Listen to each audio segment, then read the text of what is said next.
Welcome to our first NA Hearthstone Classic tournament. We're just going to be hopping right into a game here. Let's talk about the bracket for a second. So this, similar to the EU tournament that we just did this morning, although on YouTube may be reversed in order for technical reasons. This is the bracket we're looking at. All the games in round 1 and 2 are going to be played simultaneously. We're going to spectate as best as we can kind of through rounds 1 and 2. Semifinals and finals will all take place on stream. It's Conquest, best of 3. So you win with a deck. You are no longer allowed to play with that deck. We're going to be getting deck lists up here shortly. And I'm joined here by Derp. And let me get rid of my face. Derp, say hello to the lovely folks. Hello. All right. So excited for this. Me too. Ghost Socks, also known as Amateur Phlebotomist. Oh yeah, each player also has a ban. I'm probably not going to be privy to that ban. We got other people kind of working it out. But if we hear about it, we'll share that. This is a little bit of a tragic hand for Ghost Socks. Yeah. Not getting any of the hand lock things yet. Especially on coin, where he can't really tap here. I mean, he can, but it feels bad. Yeah. Okay, so yeah, hand lock warrior. We had this matchup earlier. Now, what are your thoughts on this? I hear people debate who is favored in this matchup constantly. I think a lot of it depends on the handlock build, actually. Like, I think the handlock build that you see Ghost Socks, he's got, like, big legendaries, the Sylvanas, the Ragnaros. I think this is probably Control Warrior favored. Whereas the more combo-oriented, like the Arcane Golem lists, I think are probably more Control Warrior favored. Because you just want to... Your game plan is handlock into Control Warrior. It's just, you want to have more things than your opponent has removal. And so by putting less things in your deck, it's more likely that they can remove all your things, basically. Right. Yeah, it makes a lot of sense. I guess you can't see the deck lists up on screen because I'm sharing through Discord, but something to note about Satur's deck. He's got Raging Worgen, Charge, Inner Rage, but it's kind of like a blend between Control Warrior and Worgen OTK. Yeah, looking through, it's a single Rampage, single Raging Worgen, single Charge. But then on the high end, he's got Grom, he's got Reg, he's got Alex. He's got an Azure Drake. So I certainly can't speak for win rates when it comes to a deck like this. But really, I just don't think... don't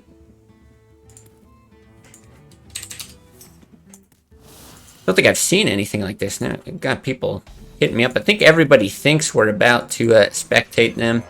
Because in the EU tournament earlier today, we just went through every single game. But the participants today basically voted to hold off on that until the semifinals. Now, Karen here, always a strong play. A little tough to see what is in this hand up here. Yeah, he's got the Sylvanas. I guess you kind of have to respond here with that because you just don't have anything else. Yeah, absolutely. You're not going to siphon the Karen and just leave another Yeti, basically. Yeah. That's not really a good idea, I feel. Yeah, no, I agree. I like to play a lot. Wow. No respect for Molten Giants here. He's going to get rewarded for it. There's no Molten Giant. Well, yeah, not going to top deck it, but still pretty good.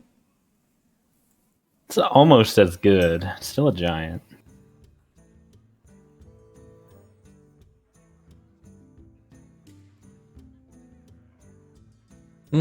Yeah, I got to think Mountain Giant taunt up.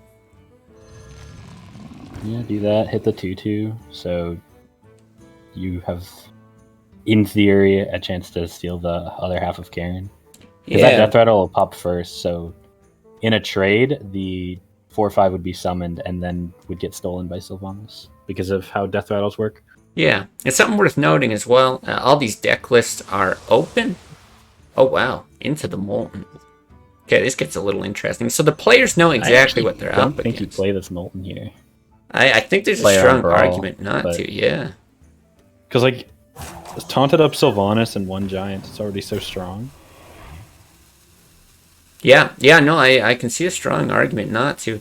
But I was just gonna, I guess, make the point that, you know, Ghost Socks, Amateur Phlebotomist, whatever you want to call him, can basically guarantee that there's no silence coming his way.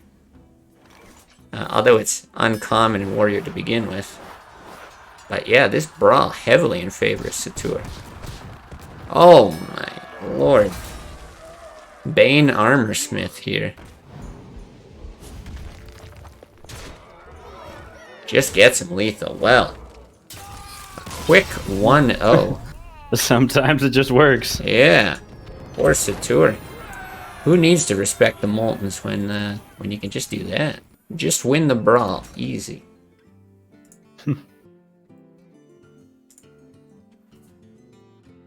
Okay, so now Satur's got to retire that Warrior deck.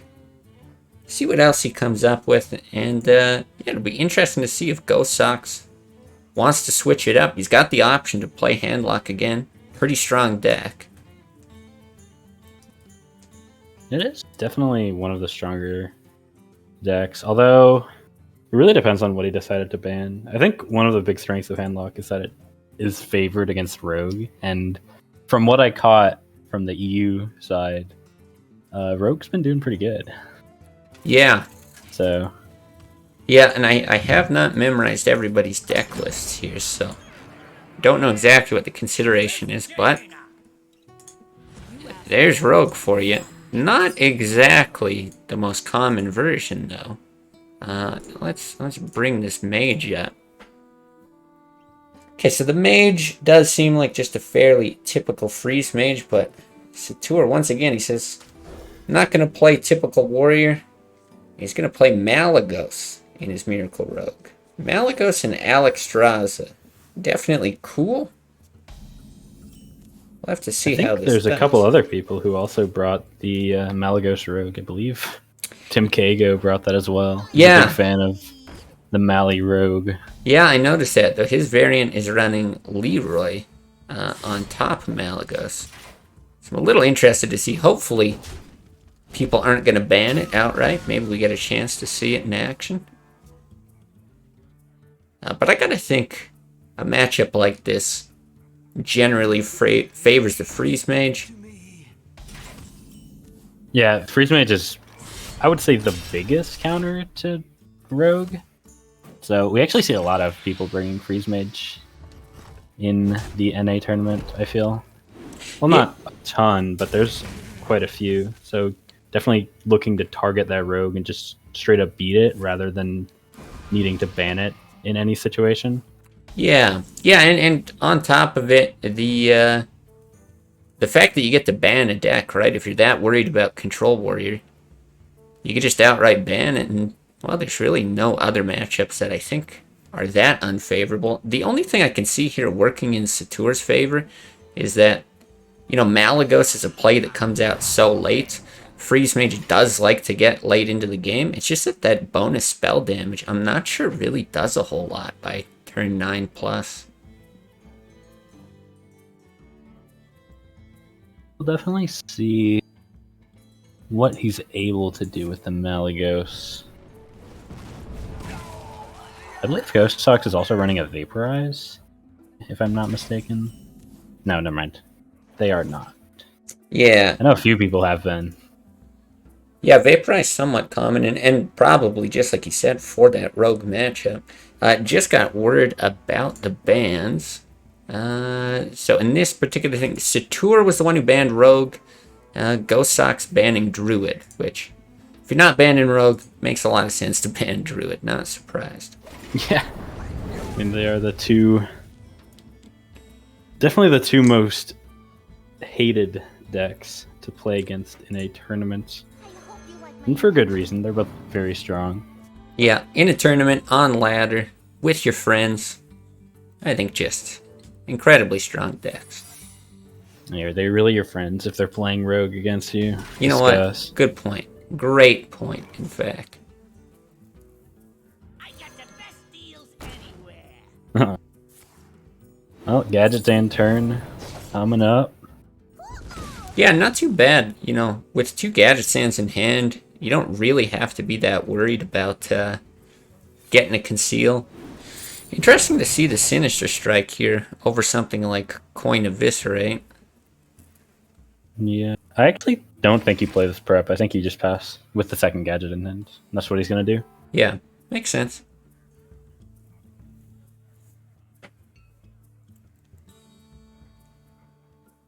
What do you do? You have to fireball the gadgets in, obviously. Yeah, pretty obvious clear, and then I think, yeah, like we're saying, this game is just basically destined to go for the long haul, so draw is your best friend. If you're freeze, well, geez, and if you're miracle. But interesting with Alex in hand, I wonder if Satur, yeah, gonna deny the draw here, and I wonder...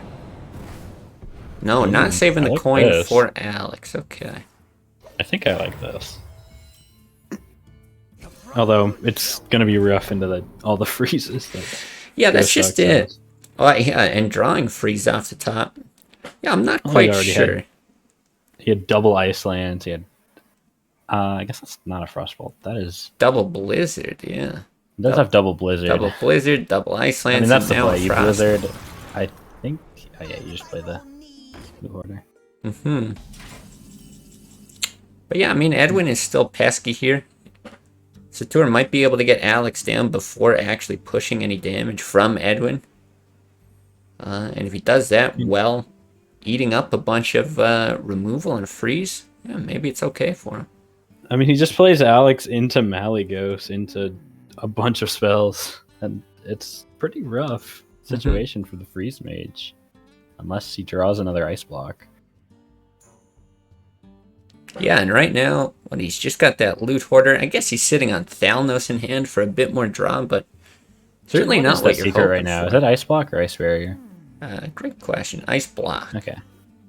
I got the best deals anywhere. Really? I would not have used gadgets in yet. I honestly probably would have just healed Edwin and passed. Like, I don't think you need to be pushing damage right now. You need to be... You have Alex, you have Mally. You just play those both and then cycle through your deck, right? Yeah, it's a little interesting, but I suppose on the flip side of it, trying to think of it from Satur's perspective, that Flame Strike, though, might come in handy. You know, maybe he's just thinking he's got most of the cards he wants already. Alex to drop into 15, Malygos, prep Eviscerate. You know, maybe he's not looking to get all that much draw off a Gadget Sand, but still not quite enough to do 15 with just the Eviscerate alone, so I think I do like your reasoning there.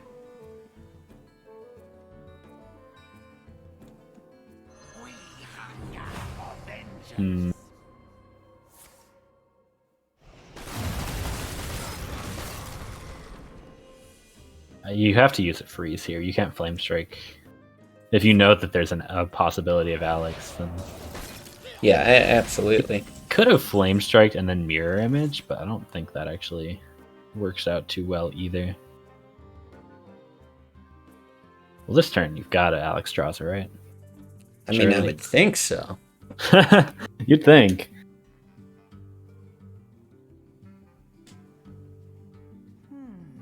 Looks like he's considering maybe the sap to deny even more draw. An option. I don't know if it's a good option.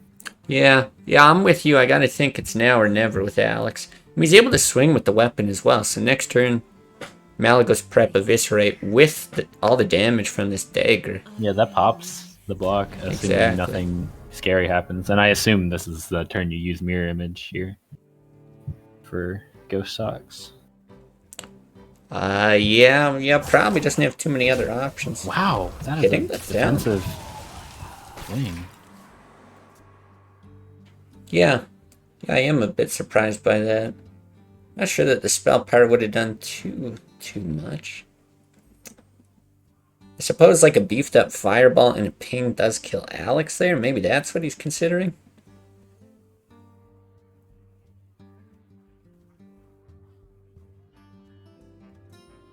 Boy, we've really changed gears. That first match, I feel like, just was like bang, bang, bang, and now both players really taking their time each turn. And It understandably makes sense so. for Ghost Dogs. You know, you lose and you're out after 2 games. Definitely a scary position to be in. Yeah. He does get the Alex, though, which is a huge draw for him. Now it's really getting into the other ice block, I think, is what he's looking for. I actually think you Iceland the Alex here just to set up a Flame Strike. Maybe. Maybe you don't, but that's what I'm thinking. Oh, he does have the other ice block in hand. Jeez. It's hard to see with it all cluttered upside down. Oh, live updates. Quiddit Pook lost 1. Oh, Iceland's to kill the Edwin.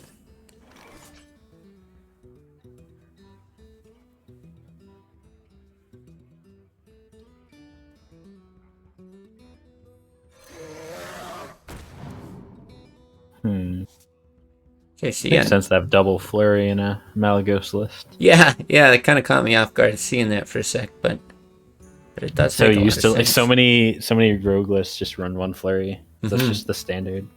There's like a 32 card list, and we're all just picking 2 cards to remove. Right. That's exactly how it feels. Blade flurry is not 1 blade flurry is one of them, not 2. I do think.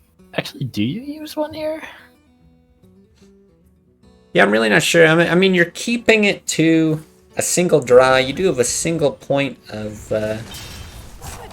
So this is good. bonus damage from the Drake. Setting up lethal, or popping the block with Mali Prep Eviscerate.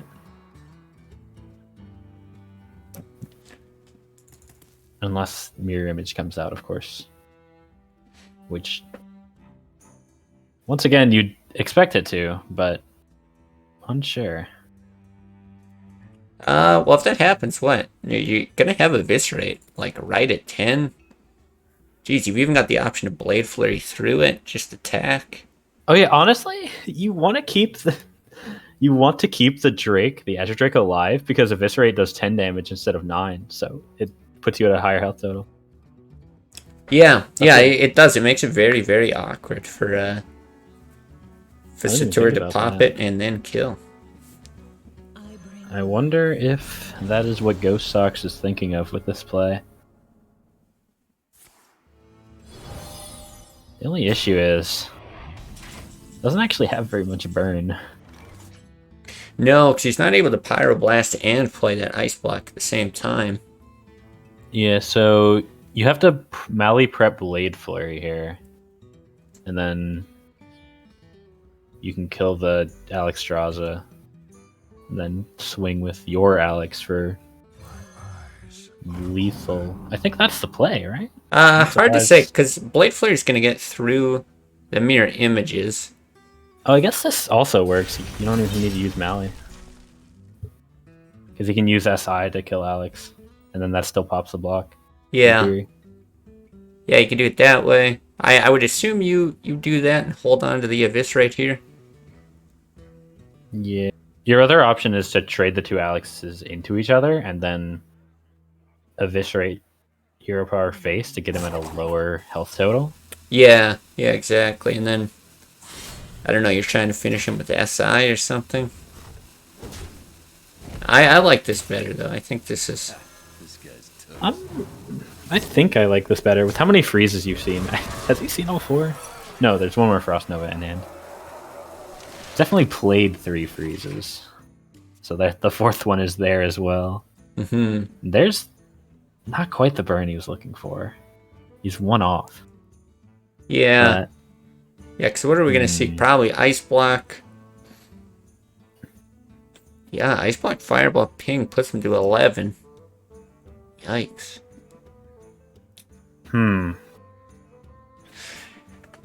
But now, he doesn't have perfect information. He knows Satur's got 9 cards in deck. He doesn't necessarily know that he's sitting on Malagos either. So it's possible with something like that he just ends up taking a risk. If not this turn, then a different time.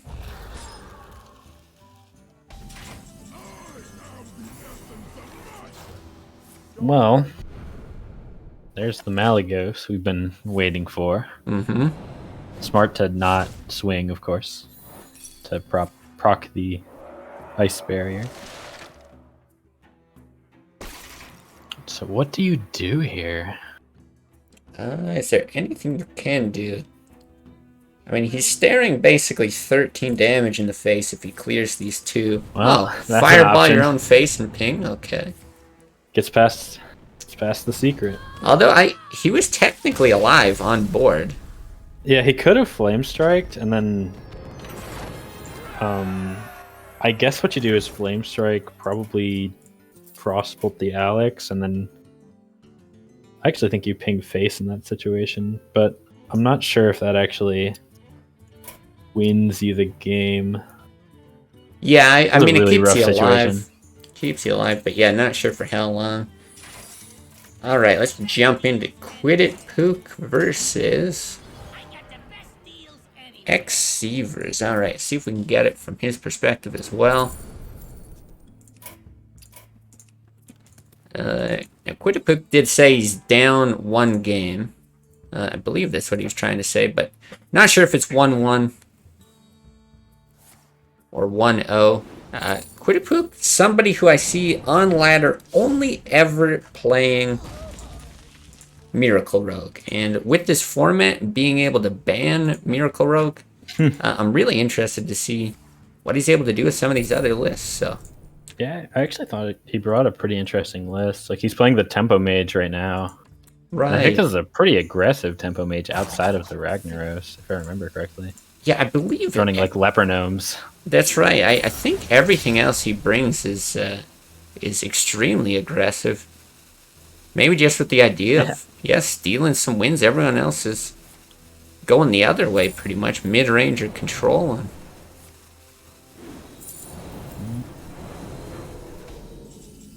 Boy, it would be He's in a something. bit of trouble now, unless the arcane missiles.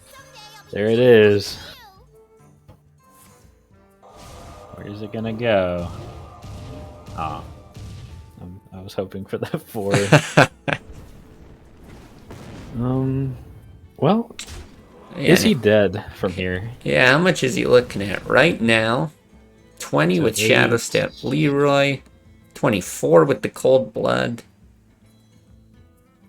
Yeah, I believe he used both preps last turn. Excevers did. He used at least one.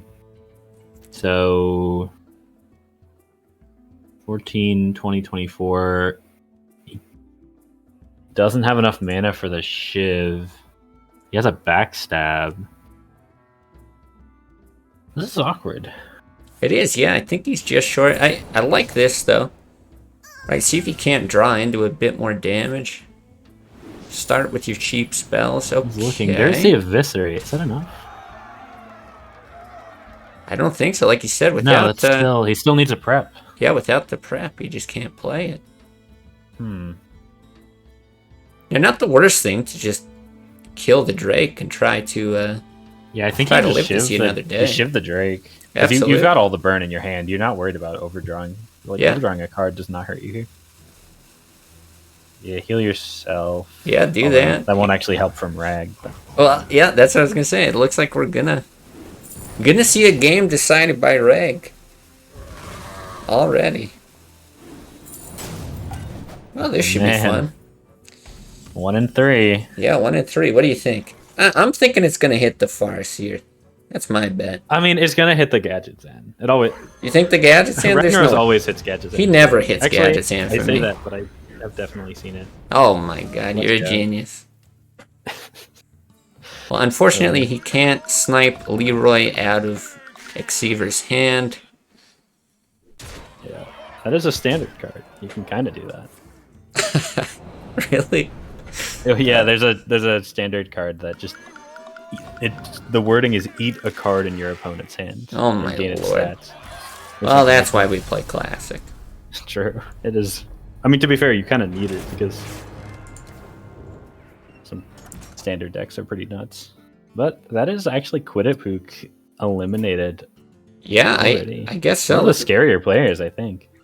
At least as Miracle Rogue for sure. I think this format is just a little bit difficult for him. Taking a look at the bracket. I don't know why he's saying GG to me, but hey, GG. GG to Quiddit Pook. Yeah, no updates there. Do we got anyone in the game? I mean, we might be on to round 2. Really shortly here. I think we had a few no-shows. Started the tournament on the bracket. Oops. Oh, gotcha. Well, the tournament officially started. We did it. Okay. Now some stuff, yeah, probably going to move along. Yeah. Can I already see a bit of, yeah, there we go. A bit of hype for Crusher versus Timcago, so. Yeah. I guess that means if your didn't show. I know he was in the EU tournament, so might have done the falling asleep thing. Yeah, wouldn't be surprised. So yeah, I think that's the case. I think he is just a no-show. So hopefully all these scores are correct, and I'm not just sending anyone under the bus.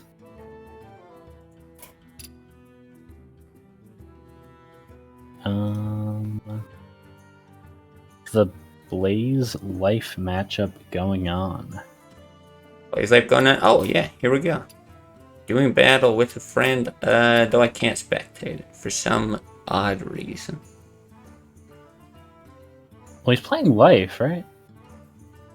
Yeah, that's and what Life it says. is not playing a game. Oh, maybe he's playing with one of his IRL friends or something. I don't know what happened. Oh, jeez.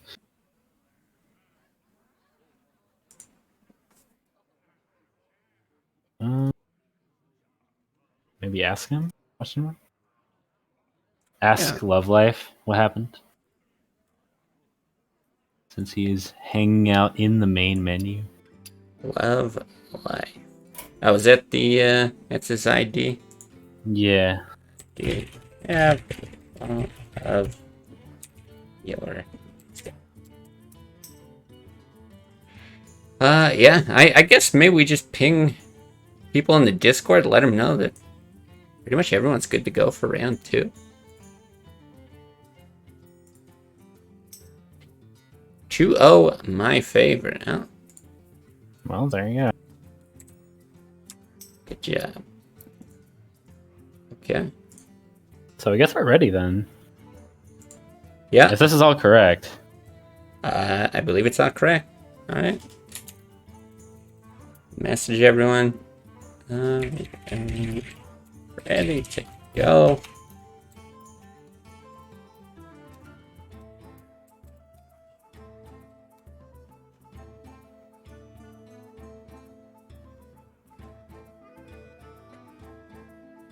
Yeah, everybody's clamoring for Crusher and Timcago. I mean, two, I think, big names just as far as contributors, deck lists, and, you know, being active in streams, that kind of thing. But also just looking at ranks here. You know, we got Tim at 28, Crusher sitting at 4. Very impressive.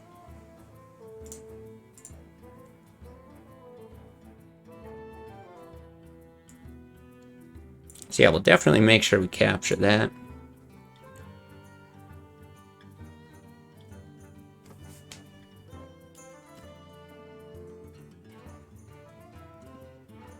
Yeah, definitely. Timcago has been... I feel like he's been around the Classic scene for forever. Like, even before we had the Classic Discord, Timcago was... I feel like everyone knew who he was. Yeah. If he wasn't hanging out in my stream or something, I would just see him spectating people's games, and he's listing people that he knows from Ladder and what they're playing on what servers and stuff. He's got all kinds of insider knowledge. So yeah, I'm excited to see what he brings. And then Crusher's always playing this off-meta stuff that he's kind of brewed himself, and he just plays it at such a high level that, well, it makes it look so easy, right? You think, oh, cool, I'll just play Crusher, Shaman, or Paladin, and yeah, I'll get to rank 4, right? Not that easy.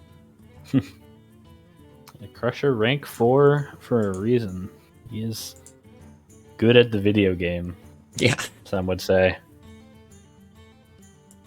I think Timcago actually has a very Crusher-inspired list. Has a very similar mid-range Paladin. Oh, yeah, you know, I might know the one you're talking about. Somebody definitely did. So if it's Tim, then yeah, it'll be cool to see that in the mirror. Yeah, let's hope we get to see it. Well, that's true. Yeah, bans are a thing. Well, bans in you don't technically need to play everything, so True. hoping true. they both play the Paladin. I don't really know Paladin matchups though, to be honest. I'm not super familiar. Yeah, I feel like I've got a decent grasp of it. I'm sure nowhere near as experienced as those two. But I do think it's an interesting inclusion in this format. Something I talked about with a lot of stream viewers. A lot of it being that it's just so good against handlock. If you can get a lot of value out of your qualities. But I do think it's a big question as to what archetype you run. Like anything from aggro to control I think is viable. But yeah, if they're both bringing mid-range, it's much different. Alright, so we're just waiting on Crusher's challenge. Perfect. We are good.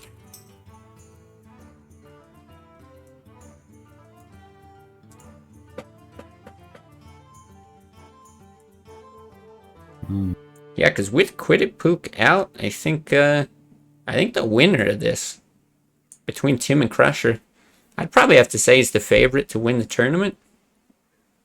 I think off of individual ability, I guess. I think they're probably the two favorites.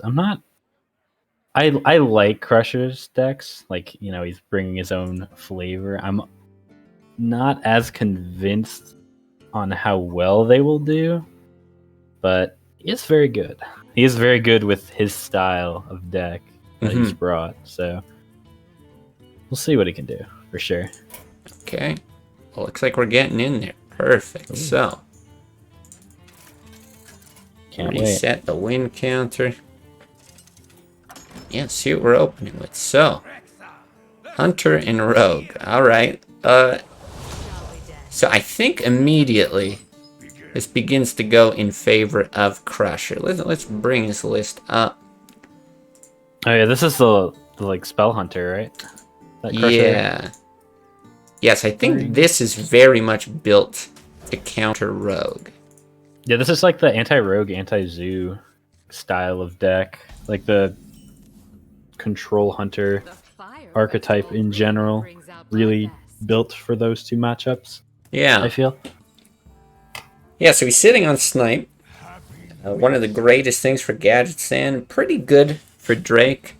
But yeah, like you mentioned, Tim bringing Malagos into Rogue here. But yeah, this is a variant with Assassin's Blade, Leroy as well. Very, very different lists here. The nice thing about playing Hunter is that you're always doing damage to the other person. So even though Crusher's hand is a little bit reactive right now, you can just keep shooting him. Eventually, Tim has to do something. Yeah, absolutely. No, the hero power, the more you can press that button, the better it is. And almost everything in Crusher's deck, other than that Gladiator's Longbow, very low cost. So even as you get into later portions of the game, you know, play a 3-cost card in hero power, a 4 or 5, something like that. Are you tracking yet, you think? No, I don't think so, because I don't think there's anything right now that you're looking for. I can't imagine something that Crusher would be particularly excited about. I think he's just doing this to set up Snipe and get the extra charge. Yeah, he wants to preemptively put the Snipe up on turn 5, so the Rogue's turn 5, he can't go Gadget Coin Conceal. It's generally the move with this card. Turns out, not getting any cards from Gadget's in is a way that Rogue loses. Yeah, and I think I do like it on that turn 5 as well. It's like I said, even if it hits a Drake, still a pretty big deal. And he's running double deadly shot. So with tracking, you've got a way higher chance of pulling deadly shot. So it's just really, really important you keep the board clear.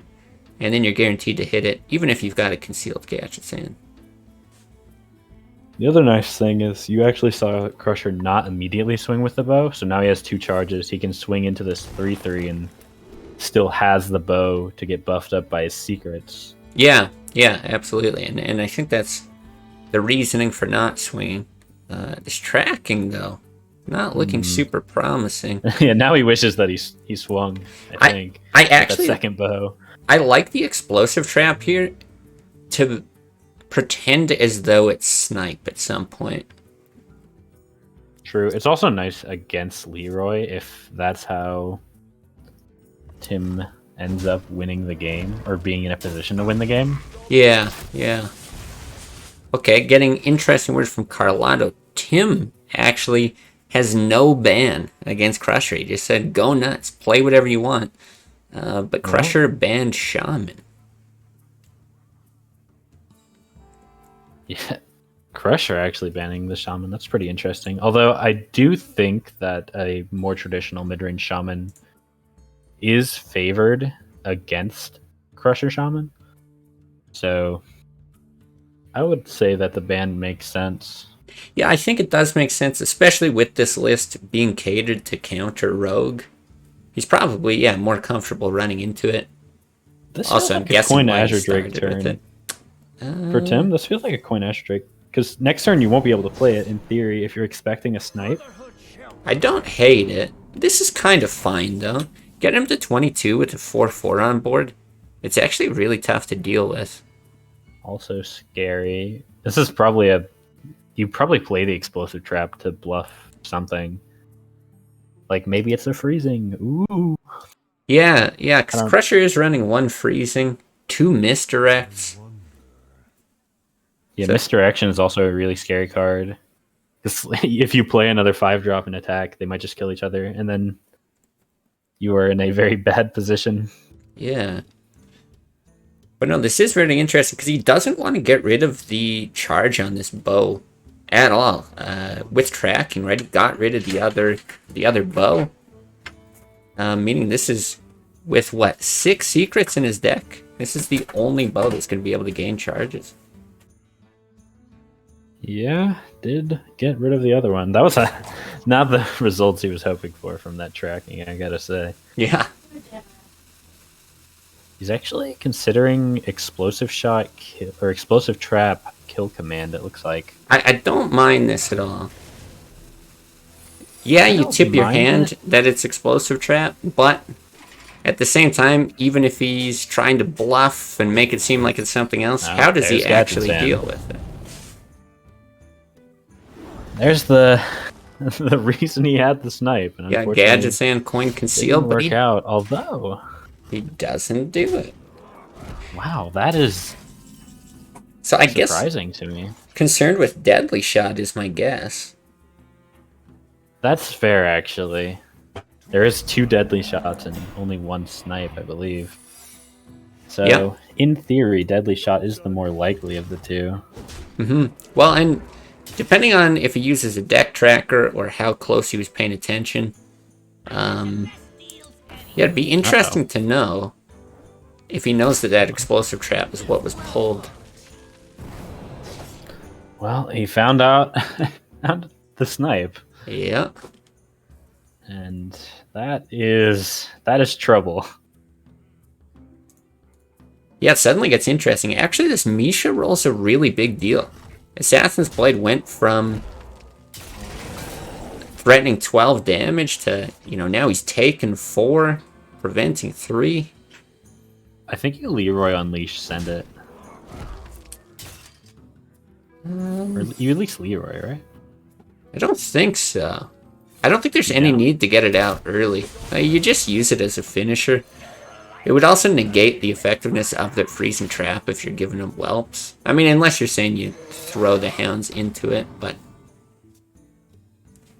yeah, I really like just holding on to him as a finisher. Maybe. This is my not being super experienced with this hunter archetype. I don't really know. Yeah. Well, I'm just I mean, thinking, well, you can set up like a 2-turn with that. Or close. well, he's actually done. there though, right? With Leroy Unleashed, that's 9, 3 from the bow. Yeah, I guess it just works out anyways. Yeah. Well, see, that's why Crusher's the one playing this deck. Yeah. Hey, Tim's maybe wondering, is it too late to ban something? Wait a minute. Well played. Well, there it is. I will say, I gotta love the sportsmanship from these two. I think they really respect each other. Everyone here in the community, looking forward to seeing the two of them play. Nice that the emotes being spammed, if you will, are just, yeah. Hey, what's up, and well played. There's two friends. We're all friends here. Almost all of us. Well, most of us. I've seen the wall of shame. Yeah, there is a wall of shame in my Discord, so. Okay, so 1-0. But Hunter's out of it. Funny thing is, Crusher's got to just not care about that. Hunter's out of it, but it did its job. It beat Rogue. I wonder if you're assuming that the Rogue is coming again, what do you actually pick here for Crusher out of his list? I'm thinking... Well, he's got Paladin, Shaman, and what else? So he's got the kind of aggro. Oh, the Druid. He's running Mukla. I would probably go with that Druid then. You know, aggressive decks Probably. do a good job of killing Miracle Rogue before they kill you, and this is a heavier deck. It's got Malagos, it's got Assassin's Blade. I think it does the job. Paladin list does have double equality, double consecrate. Doesn't have the wild pyro, but we're actually getting the Paladin mirror. Part of me wonders if this was coordinated, you know? We can talk through the strategy of, you know, what's the better deck to play. But they're basically playing, not the same deck, but boy, is it similar.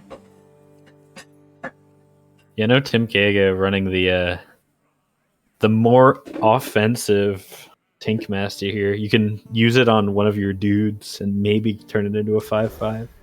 Yeah, honestly, not that bad in Paladin.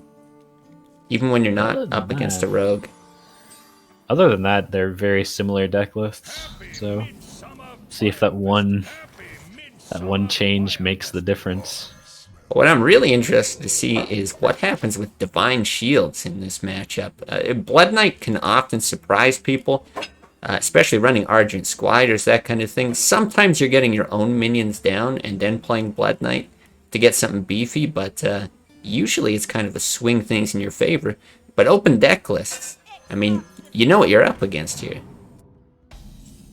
Yeah, I think both players are actually running double Blood Knight in their lists. Yeah, I know Timcago. That's right. Timcago is a huge fan of Blood Knight. He thinks this card is really good, and I'm inclined to agree with him. To be honest, I feel like the situation where Blood Knight is good happens more often than you would expect. Yeah, and honestly, a 3-mana 3/3 is not terrible. There's a lot of 2/3 minions you can contest. And the way Paladin is built especially, like sure you can put Blood Knight into some other lists, but the way that it's built, if you can just get into... Oh my. Oh.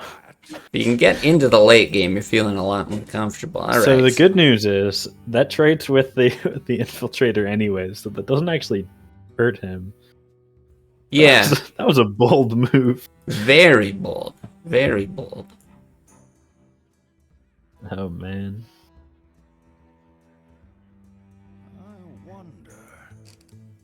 Yeah, so looking like Crusher's just going to get that True Silver out.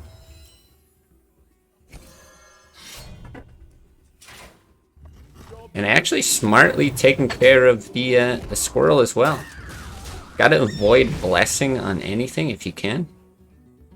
Of course, he does have an Aldor too. Take care of anything that gets buffed. Feels really bad to swing into a 1/1 here, though. Yeah, it definitely does. But with double Aldor, I think you leave it. Yeah, that's fair.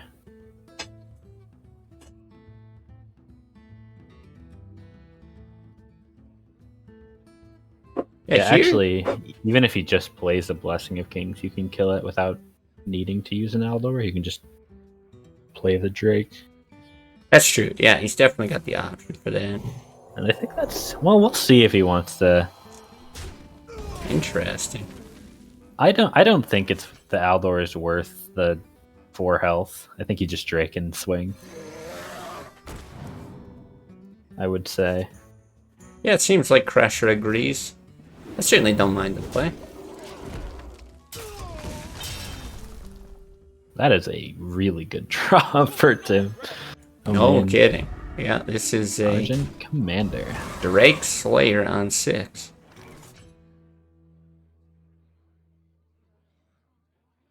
Yeah.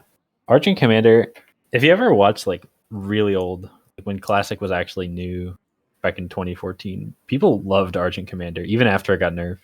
Oh Now yeah, it's not really that much popular. Or not really that popular, excuse me, anymore in modern Classic format. yeah, certainly not compared to how often he was being run before. But yeah, I mean, solid stat line. Anything with charge that's going to be that proactive, I can see why people loved it as much as they did. But still, occasionally you'll see it in some druids. Actually, Crusher might even be running it in his druid. I'm not sure. He's not running it in his Druid, I believe. Okay. Because his curve tops out. I guess he has Ancient of Lores, but he has Ancient of Lores and a Cairn, and that's basically all his late game. Okay. But yeah, I mean, sometimes even just with the Savage Roar on its own is not too bad. Yeah, occasionally in Shaman, I've seen it a few times, but It's more popular in Shaman than in Druid, actually. I think it's a very good card in Shaman. yeah. Just because Shaman needs more expensive things to play, from my experience. Yeah, no, I think you're right on that. Yeah, a little surprised to see it's a 2 of in Tim's deck here, but so far He has working out. one. I think he only has one. No, I'm seeing 2 here. Oh, does he? Yeah. Okay.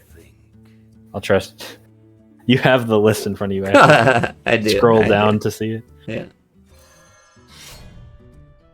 I was gonna say, I wonder if this is the Avenging Wrath turn. With his hand, I like that he's saving it with the equality. Right, he's still 21 life. The way he gets rid of that, that's just fine. But he's got to be concerned about Reg at some point. And so I like having equality with some spell to combo. A reasonable Leroy Consecration turn. Clear all the tokens. Yeah. Yeah, actually pretty Best cool. case, he doesn't have a removal, has to just swing the weapon in, and he's down to, what, 10 health? Mm-hmm. 9 health? Yeah, and I guess that's Not where the case, though. But a second Argent Commander starts to come in handy as Crusher's life total's dropping. see. They both have a lot of late game, both having Tyrion and Ragnaros. So I assume this matchup can swing a lot.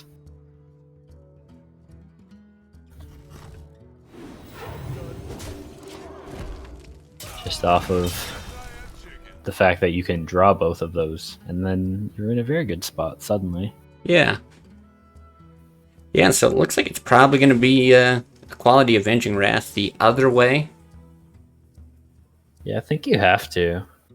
Well, I guess you don't have to. You have plenty of health, but Do have a lot of health. Oh, interesting. Not opting to do it.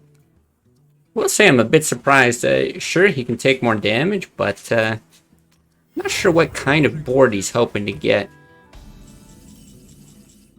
for an Equality clear.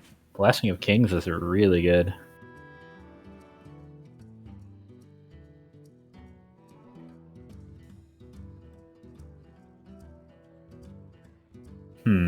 This is a... I mean, your turns are always going to be weird when you're half health, but Oh, I feel for like sure. this is a really awkward turn for Crusher. There's no there's a lot of decent plays, but no good ones. I kind of like just playing this slow. You know, maybe get the Acolyte out. This feels like a bit of an overextension. He's got to know that equality is a possibility. I think you play the Acolyte to prevent a board clear here, just because, like, if he's gonna burn everything, you're gonna at least draw a card. Mm-hmm. But maybe he wants more than one card from it. I'm just not sure how he gets more than one from this matchup with the position he's in right now. Right. Yeah, I think one draw is fine.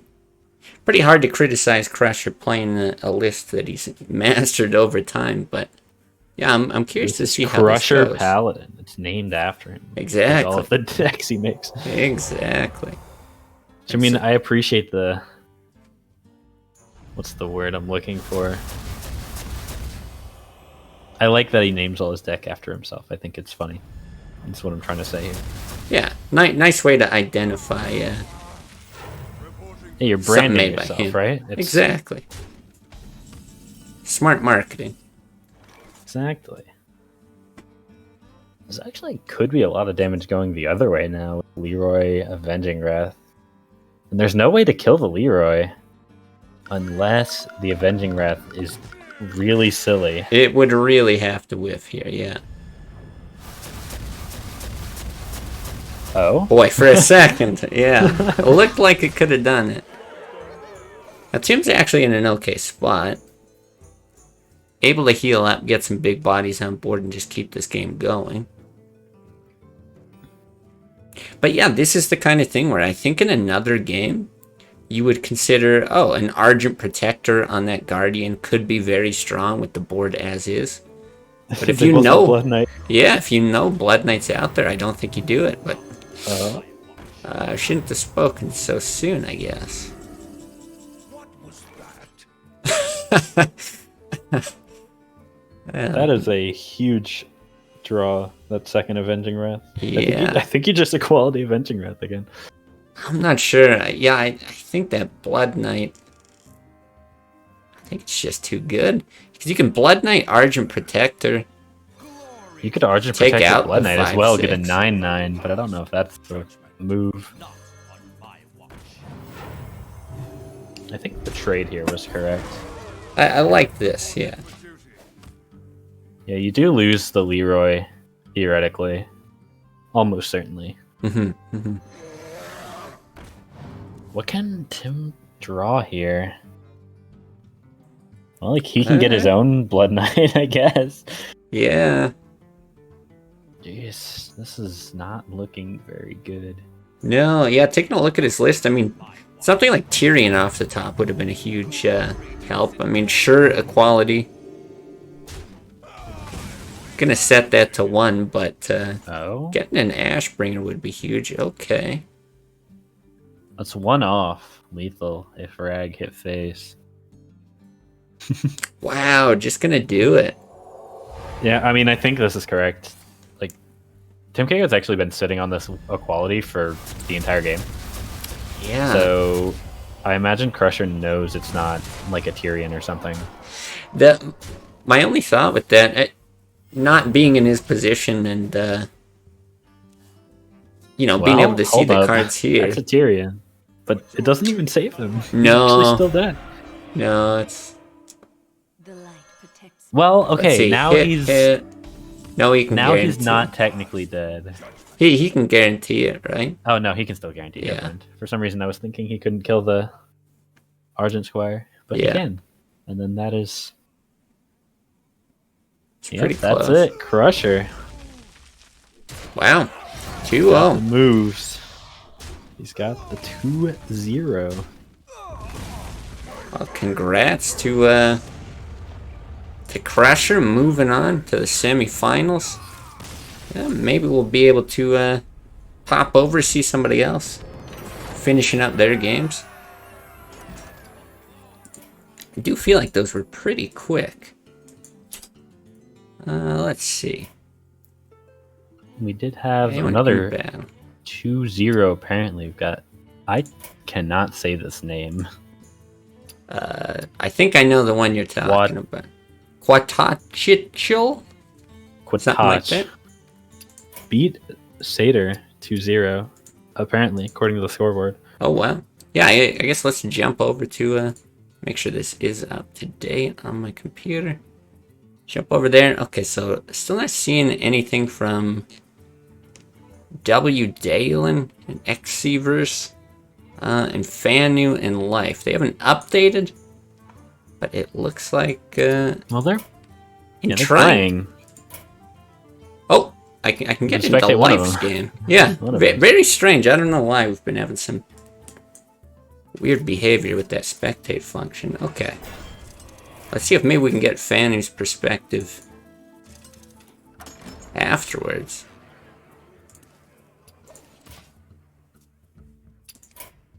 Nope.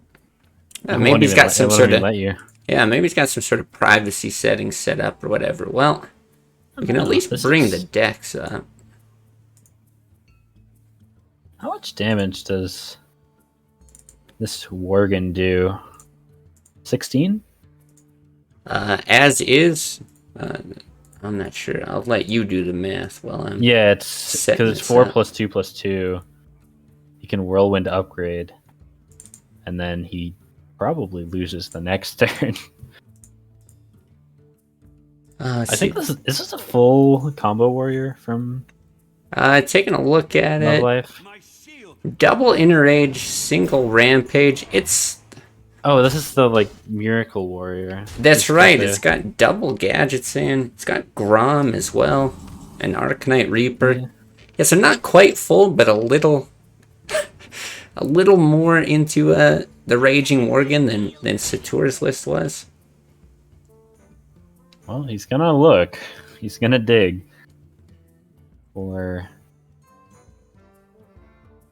something. I definitely think that as good as Gadgetzan is in Rogue, I'm unconvinced that it's going to do a whole lot in Warrior, especially when Warrior already has so many cycle tools with like Battle Rage and Commanding Shout. Yeah, it's hard to tell. You know, I know some of these players they're experimenting a lot, trying to find something that, yeah, sure, is a little off meta, a little bit different. But he is able to get the clear here. Well, that's pretty good.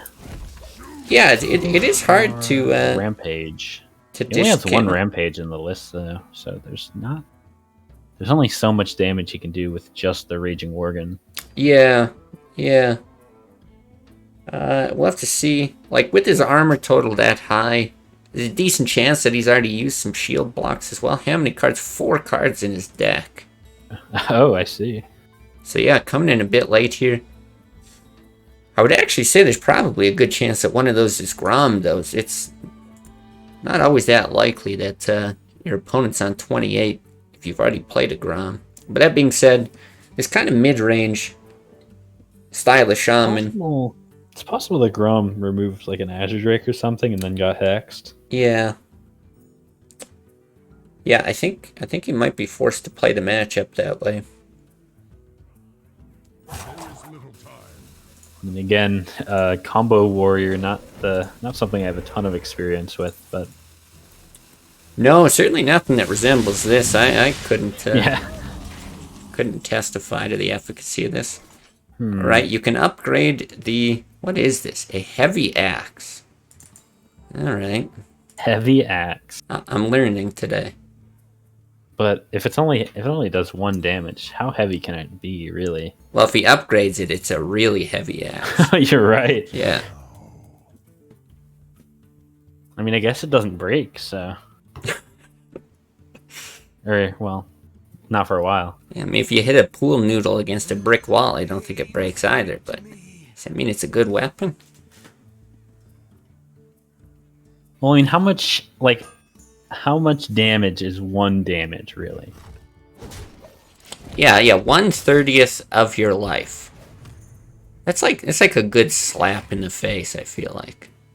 I mean, you wouldn't die from getting slapped in the face 30 times. I don't know, you ever see those slapping competitions? Yeah, and they. If I do not Grom believe slaps anyone you has in the died face? in those. I think somebody seen- has. Somebody must have. I mean, honestly, you're probably right.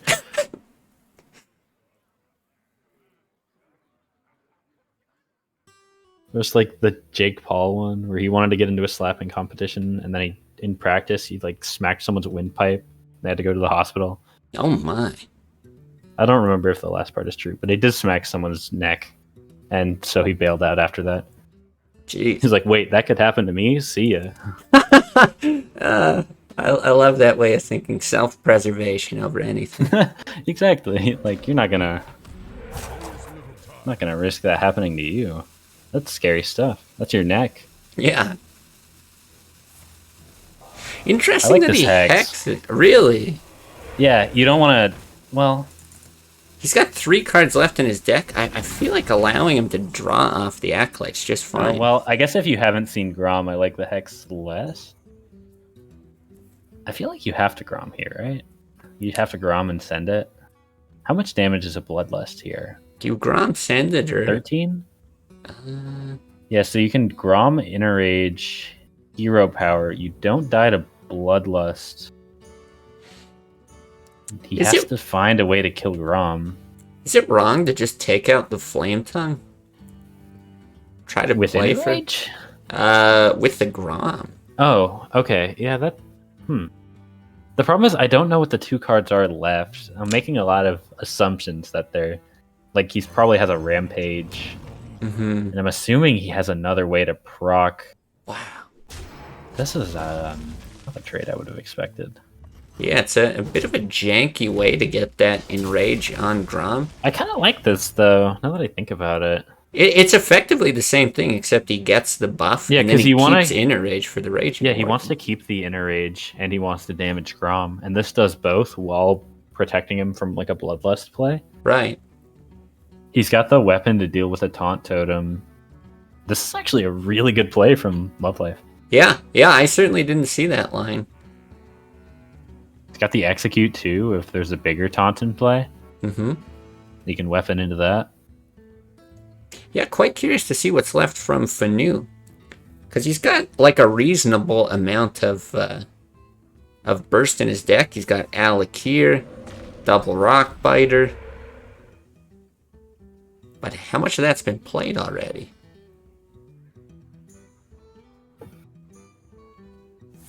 Ooh, Oh, okay. he has second hex. Yeah. Well, that makes things a little bit less good. But maybe it was just a risk that Love Life here had to take. Yeah. You have the Rampage still. I think. I'm assuming his last card is Rampage. Right? Like, when else would he have used it? Yeah, probably not a bad guess. So that's 22 damage. Maybe the play was to just 4 attack Grom face, then bring him down to 22. Yeah, I think in this situation, you kind of have to go for this while you still have the taunt on the board. You do this, you probably shield slam the Flame Tongue. Yeah, the Flame Tongue or... Yeah, it's got to be the shield Flame slam the Tongue. Healing Totem, but is that really gonna help you? You Yeah. don't kill the Healing Totem here. I don't think you swing here because that. Now, if he rolls taunt, then you just lose the game. Right. Unless- Yeah, that's well, a good point. Well, yeah, I mean, I again... guess once again, just playing around Bloodlust. Well, Fanu does not have a Bloodlust. He doesn't have anything actually. Oh, never mind. He's got. Oh and my gets the God. taunt totem. Oh, okay. Well, with Lightning Bolt, we'll never know what that last card was. We'll never know. Yeah, it looks like they're still going. So I assume it's 1-1 now. Yeah, let's see. I'll hang out here, see if another game queues up. Looks like Excevers says he's out, which means Dalen goes ahead to face Crusher in the semifinals. So actually, if this is a game 3, then I believe that's the... We've had only 2 zeros so far. This will be the first 3-game set. In Jeez. theory. That's right, yeah. Yeah, so this is what the bracket looks like for everybody watching on stream. Yeah, if you're right, if that's 1-1, then it will be. I guess we can ask while they're not in game.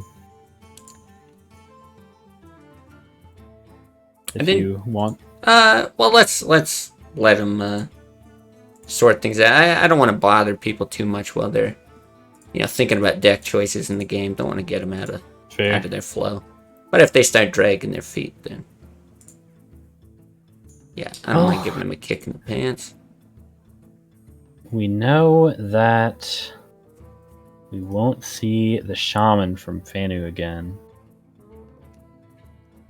Yeah, that's right. I would love to see this warrior again, actually, just from start to finish. It's such an interesting list. You don't want to root for particular players in this tournament, but when I see a deck list like that, I just want to see it work because it's so odd.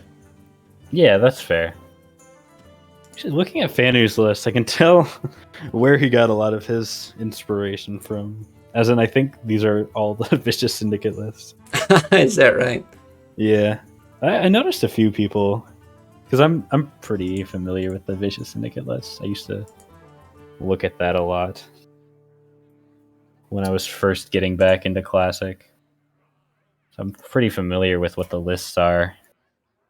And these are very similar to those. Which, I mean, makes sense. I do think they're very good.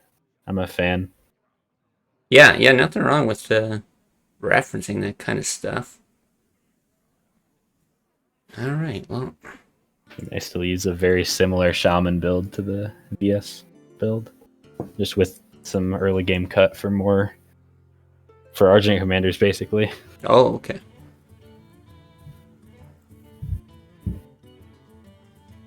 Does have the double MC tech Druid. I think he had the read that there'd be more zoo than there actually is. Yeah, double MC tech, that's very interesting. Although, to be fair, I'm surprised there isn't as much zoo as there is.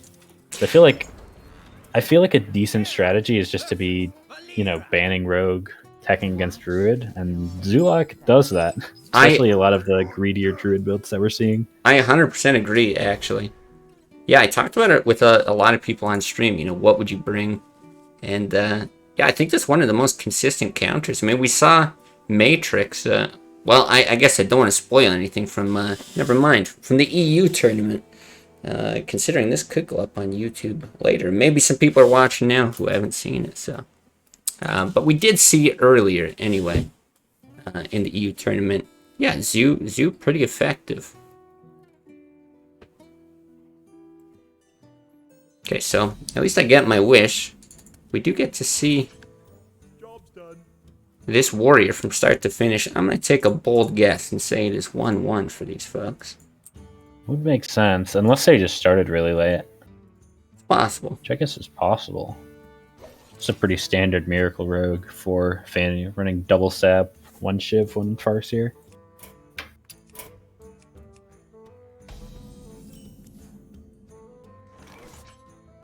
To be fair, sap isn't going to do you a whole lot in this matchup, so... No, it's not. I'm really trying to gauge who could be favorited here. Like we discussed before, yeah, if you can kill a Miracle Rogue before they are able to get their draw engine going, before they're able to burst you down with Leroy, that's great. And it looks like this warrior kind of has the potential to do it, but it's also leaning into that same gadgets and draw engine, which makes me think that it might just be a matter of who can activate their draw engine first. Who gets the auctioneer? Yeah, never seen that before. I've seen it before, but not between a rogue and a not rogue. Yeah, well, that's true. I was trying to be sarcastic and cheeky, but I know, yeah, I know. I have not seen this before either. I don't know. I mean, in a situation where you're both playing for Gadgetan, the person with the coin is definitely a little bit favored, I would say. Absolutely. Yeah, and I mean, Rogue is able to make so much use of coin, right? They've got flexibility with Edwin with SI as well, you know, if you just need that early body, that combo activator. So doubly good for Fanu. Choose soon. I wish I knew it was in the rogue hand, but Yeah, I know. Blizzard. I know. Yeah, I don't know if it's them or Fanu. Just likes his privacy, but What are your thoughts on that SI? I mean, obviously it didn't work because right. But I a think war. I think it's interesting. Yeah, without knowing Fanu's hand, hard to say that it's too good or too bad. But I mean, typically with an armor smith, you're gonna chunk it down, right? Unless you're gonna invest an entire eviscerate into it, you're gonna hit it twice with something. So I don't hate it, but it's exactly what we talked about. The coin is just so valuable for rogue. It's hard to say if it's worth having to give that up. Yeah, I mean, I think if you want to kill it like that with the SI, the play is just weapon on 2, SI 3 without the battle or the combo, and then just hit the armor smith with your face. Yeah. And, I mean, it just ends up getting war waxed either way, but Yeah, I think I do like that, but of course, I mean, could just be gadgets in, double prep, conceal, or the other cards you might in just his have all hand, the and- preps. Yeah, I like the fan here. It means you can't do anything fancy with the armor smith. You can't taskmaster it, push another 6 damage with the assuming you have to swing into it, which I guess he wouldn't if he saved the fan, but you know. yeah.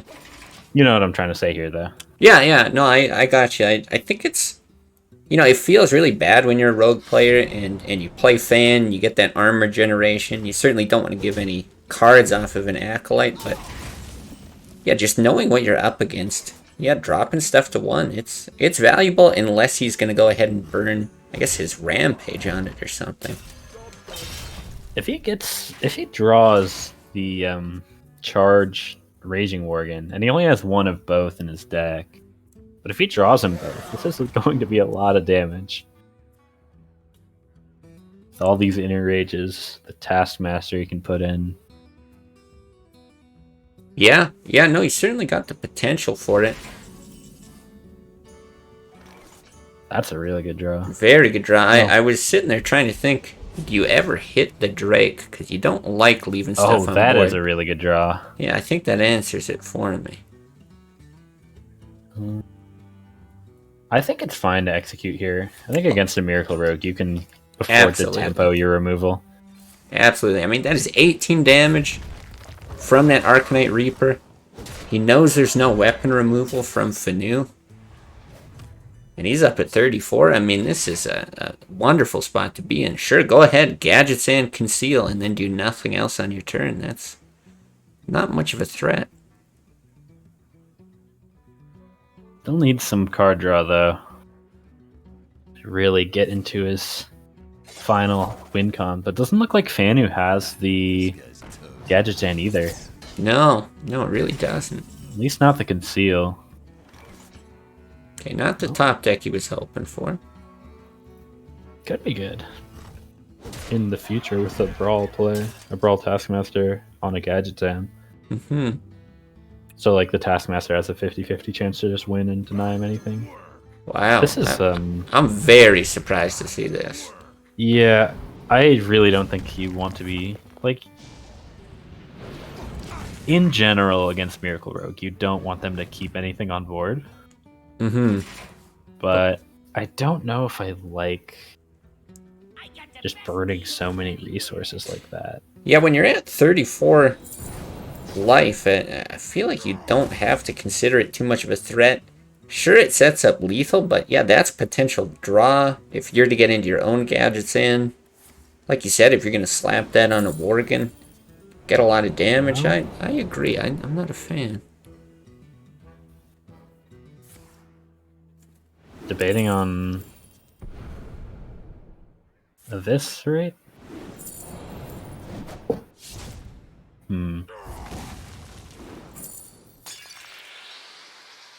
I guess he's worried that that Love Life has some way to remove this.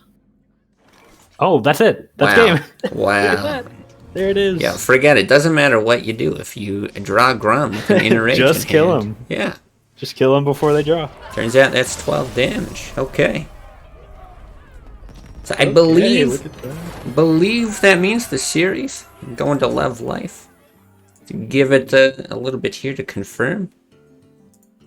But if that's the case, then we're on to the semifinals, and They might have started late though. it's very possible that this is possible. Game 3. So the winner of this is going to go on to face QuatachIchl. Yeah.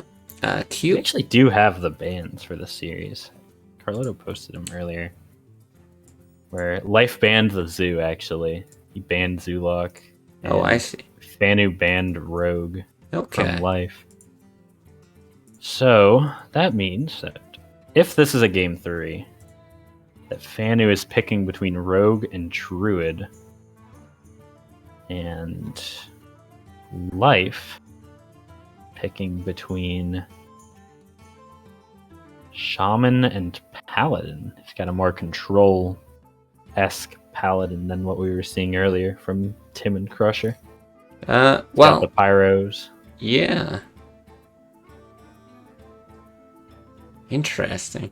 Then his other deck is actually the Crusher Shaman, which we did not see. Haven't seen it yet on stream. Okay. Well, it looks like this is game 3. Well, now the UI's actually correct. 1-1. But it's going to Nice. be Paladin. I will fight with honor. Yeah, so I was gonna ask you which do you favor more against a rogue in the option of control shaman or crusher, or control paladin or crusher shaman, but I actually think the paladin's probably better because of the quality. Yeah, I think Paladin's better. I think equality's good. Actually being able to heal up a bunch can be quite nice. Really, Doomsayer's not bad. What I think really hurts Crusher Shaman is sap, right? If it's one of those Miracle Rogues that runs a single sap, maybe you're fine to actually run it out. But if you drop Fanu runs Ancestral... Yeah, exactly. And so if you drop Ancestral on a big taunt and then get it sapped... well, that could just be game. I mean, even just getting it sapped, like your Earth Elemental, getting it sapped on like turn 5 or 6, because then it's, oh, I have 3 mana, I can't do anything. My face is getting stabbed. Yeah. So no, I do like this selection here. I've had a decent amount of success with Control Paladin over Miracle Rogue. It's certainly still in the favor of the Rogue. It's just such an amazing deck, but no, I think with the list he's got, this is a solid choice. I think you just hero power here. You don't want to use Doomsayer this early against a Miracle. No, yeah, I really like Doomsayer, kind of in the same way that Crusher had used Snipe, right? Around that Azure Drake Auctioneer turn, you just want to make it as difficult as possible. Even if they've got to burn a sap on it just to be able to pull it off. That's a sap that's not being used on like Tyrion. Exactly. So, Although, to be fair, Love Life doesn't actually have a lot of the late game. Doesn't have the Ragnaros. Only has this Tyrion, Sylvanas, and some Guardian of Kings. yeah, not too heavy on the late game. But I don't think it's exactly necessary. I think it's very much a matter of, mitigating threats, keeping your life total high. And then you I just like need that the one. Rag in these decks, but I mean, I don't Reg, know. always solid. Hard to argue against it. this is a more almost anti-aggro list. It's got double Stampeding Kodo. It's got an Elven Archer. Yeah, it's really the Brewmasters that stand out to me. I'm unsure exactly what their purpose is. I can see a lot of potential utility. You could pick up an Elven Archer in a really aggressive matchup. You can Elven Archer twice, I guess. That's Yeah. not- I Iron- don't feel like that's worth a... I don't think that's worth 2 slots in your deck is what worries me here. Yeah, But- so that's kind of what I was thinking. I mean, with Owl, Aldor, Kodo, like all those things do have strong battle cries, but I think if you're gonna go for that, yeah, maybe as a one of, it's okay. But I've heard of this, and I've seen other people doing it with the intention of hitting Guardian of Kings, which is like a really, really late game play, and I feel like things just have to kind of work out so hard in your favor for it to be beneficial, but there are people who swear by it. The other nice thing about Brewmaster is just that it is a minion that you can play on turn 2. And there aren't a lot of those the Paladin has access to. Kind of the weakness of the class in Classic is that it's just you have to be able to do things early to consistently win games, and Paladin kind of struggles to do that if they aren't just playing a bunch of 1-drops Yeah. and then Divine Favoring. Yeah, no, I think that's a really good point as well. It is just fine as a 2-drop. And I will say, not playing Doomsayer on his previous turn, I'm a little surprised by.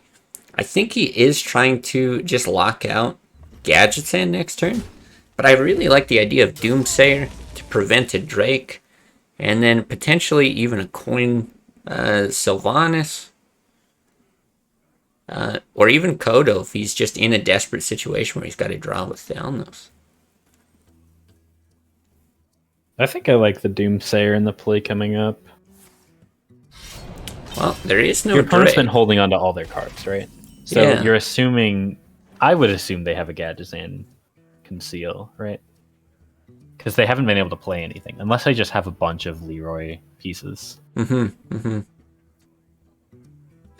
And I think either way, just making them continue to not do anything is probably your best position, especially with this Tyrion in hand. Yeah, it's a little interesting. I've been in this spot a lot. I really like playing Control Paladin, and sometimes you kind of hurt yourself by stalling the game out too far, because Love Life's not really accomplishing anything right now. You know, going into the next turn, now he's just able to play Sylvanas if he wants. But what you have to remember is Fanu then has one more mana to draw even more with his Gadget's Hand. So we'll have to see when he really starts to apply the pressure, because he does have Pyromancer Equality. I would actually think that you want that Gadget's Hand out on 6, you want it concealed, and you want it dead with Pyro Equality, and then you can start to play a lot of those big minions. So That's reasonable, actually. I didn't really consider that. yeah, I've been burned by it enough times that that's what I'd be thinking here if I was Love Life. Well, the good news for Love Life, he's about to go Sylvanas into Tyrion. And maybe into Tyrion again if it gets sapped. Or if a useful Brewmasters it. Wait a minute. This might not be the move. There's an option, though. It is a legal move in the Hearthstone client. Yeah, technically it can be done. Not ready to rule anything out just yet.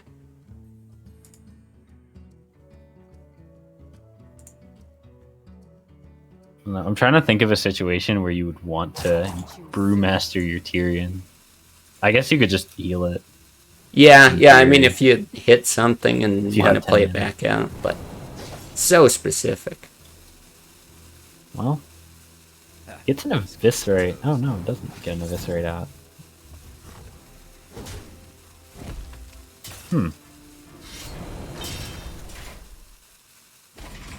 Well, that is a really big True Silver.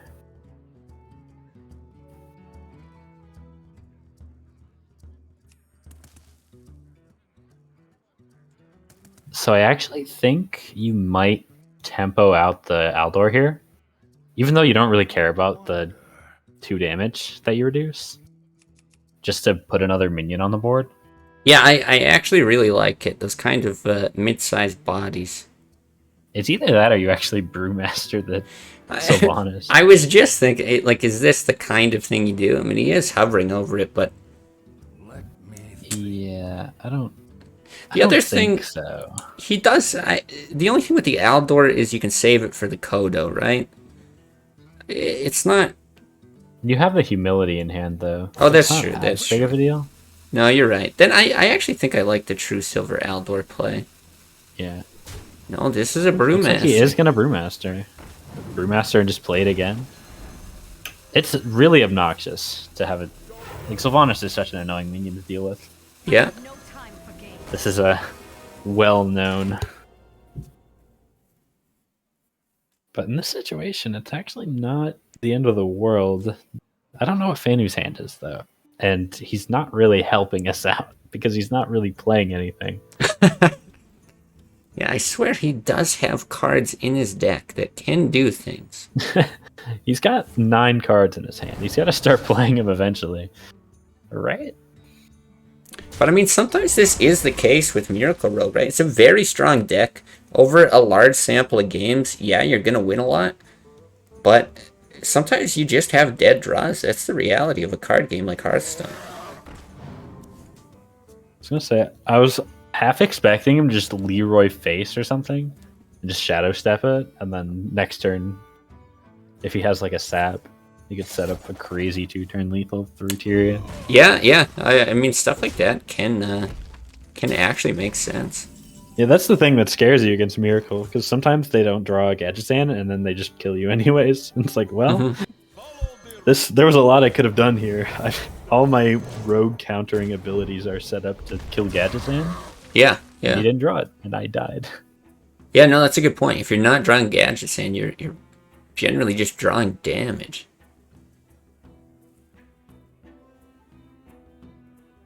Now he's got a really awkward board to deal with for the second turn in a row. Actually, for more than the second turn in a row. Yeah, 5 health on that Kodo is a huge issue. I believe we've seen 1 eviscerate so far, is that right? This is actually a reasonable Gadgetzan conceal turn, because he has to wipe out his own board as well. And so, like, even if you're not getting as many resources as you want, you're also denying your opponent a board. Yeah, I actually think at this point, if he was to start drawing off a Gadgetzan... If he has it, this is the turn to use it. I think so, and I think his love life, you probably just ignore it. Because he's got 9 mana. He's going to draw almost everything he needs anyway. I don't know if you can afford to ignore it.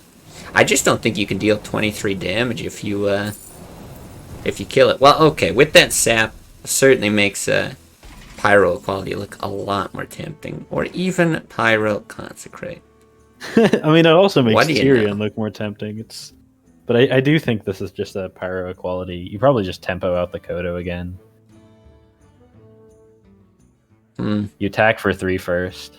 Don't forget that. Yeah. Definitely an equality play. I would... Although, you could Equality Consecrate as well. Yeah, I'm trying to think between those. Like, if you got 5 mana left over, you can run the Kodo back out. Leave a 3/5 on the board. I think you'd rather have a 3/5 than a 3/1 and a 1/1. Yeah. Yeah, so I think I'm liking the Pyromancer more and more.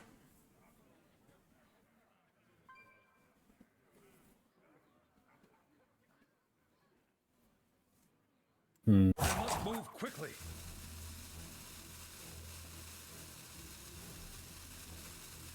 Well, doesn't have forever to figure it out. Looks like he's going to go for the Equality Consecrate.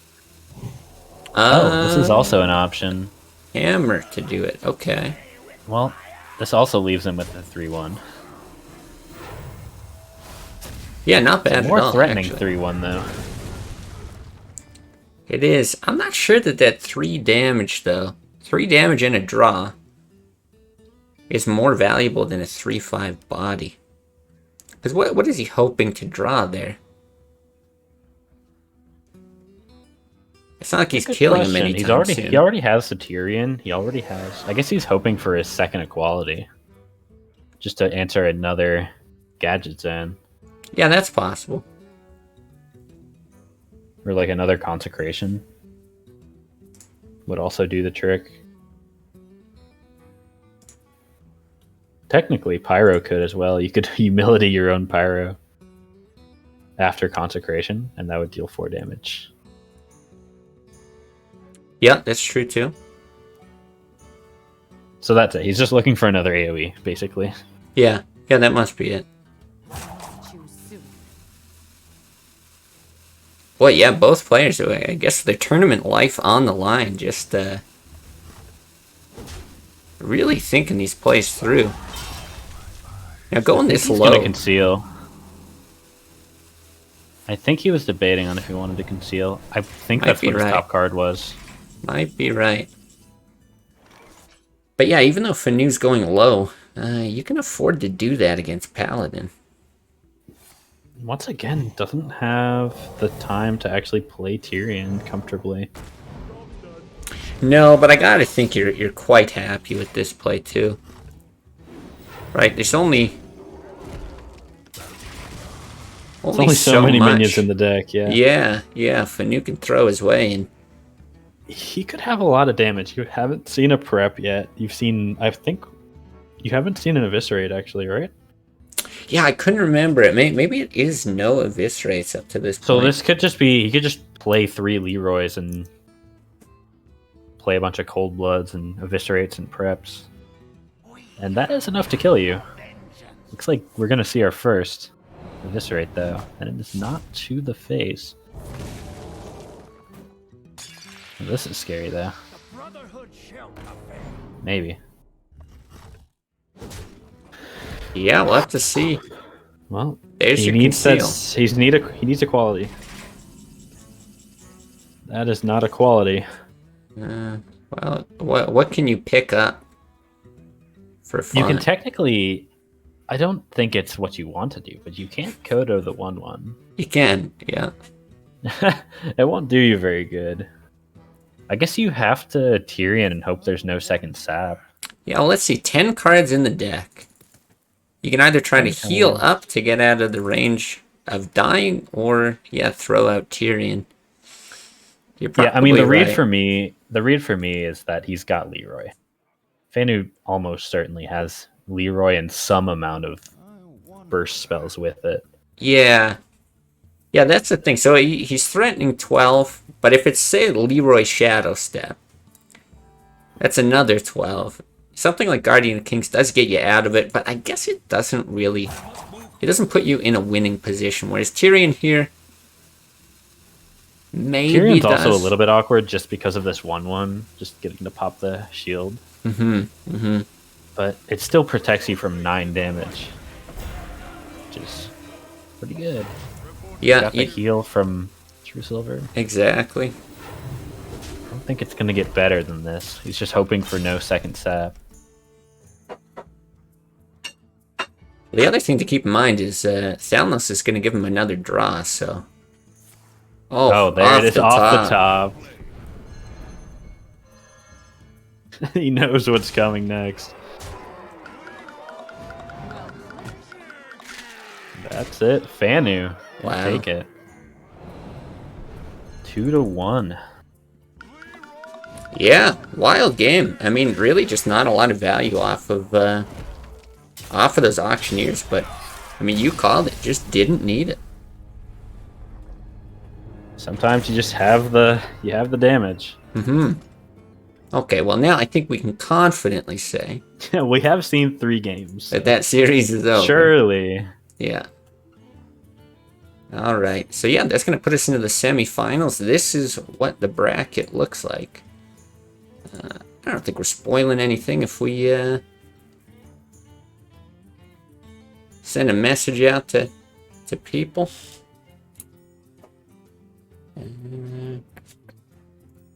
But I guess we'll start with yeah, it's not that everyone's getting ready. We'll start with Crusher and Dallin. All right. I can message him directly. Crusher. I gotta be direct. I've learned that from the previous tournament. Start the game. You must. Yeah, start it. Do it now. All right. Do we have Dallin? Do it. Yeah. I'll add a please. I didn't say please to Crusher. Sorry, Crusher, if you watch the VOD.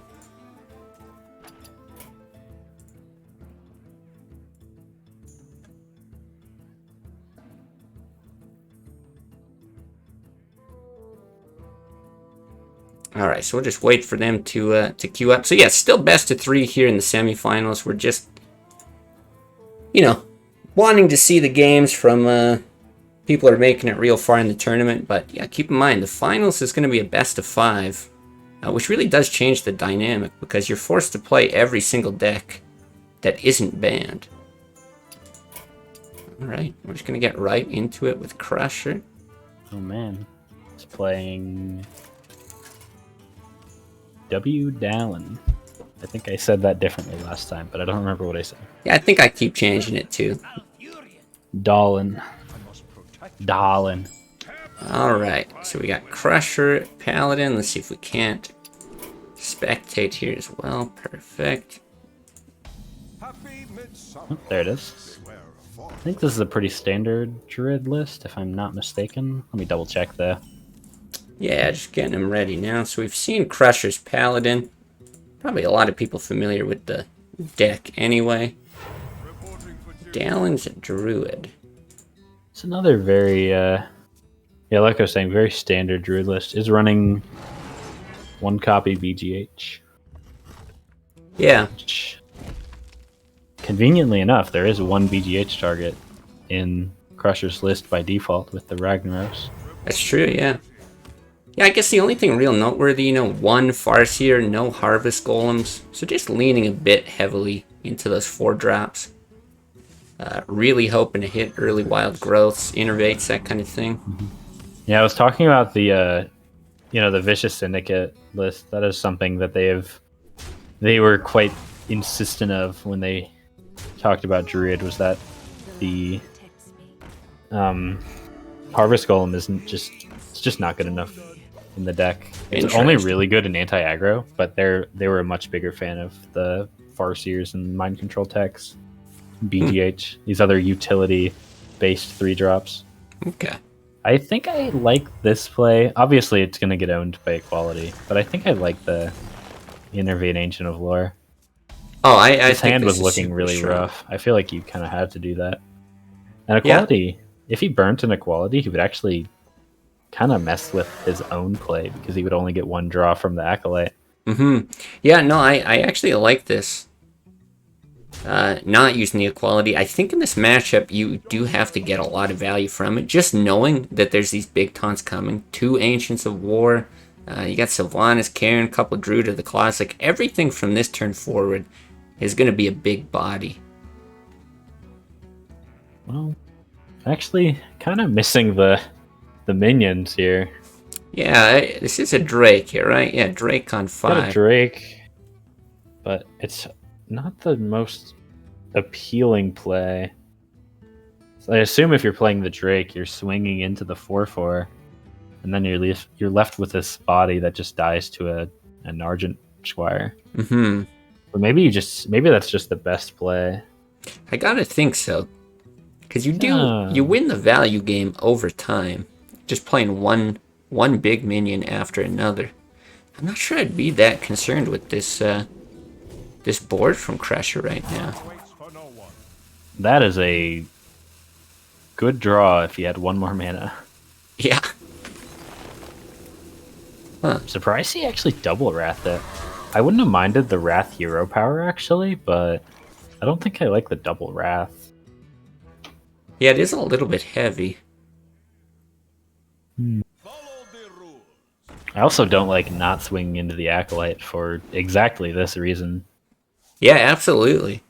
I guess, you know, he's sitting on Force of Nature, double Savage Roar. Maybe he's just got kind of tunnel vision on how much potential damage that represents. Of course, 2 swipes here. Wow. You ever swipe the 3/3, even though it feels awful? I was just thinking that myself. You know, you give him an extra draw. But hard to say exactly what's going through his mind. But if it is that just, you know, deal damage. I feel like with how the hand structure worked out, I felt like you kind of had to. Because you wanted to keep the board as clear as possible for next turn when you're probably just going to play another Ancient of War.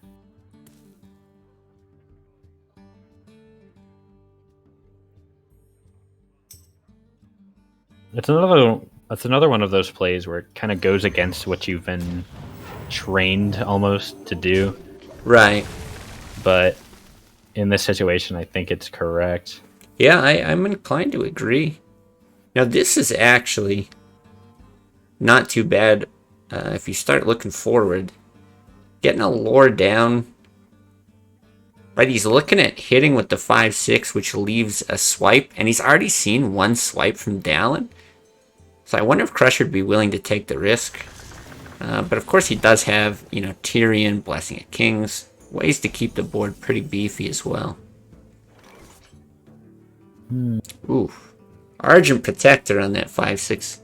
That's also got to be pretty tempting. That looks pretty good. Or, hear me out, you can do that, but then also just Avenging Wrath and hope it kills it. Yeah, you could actually run the 3/1 in first as well.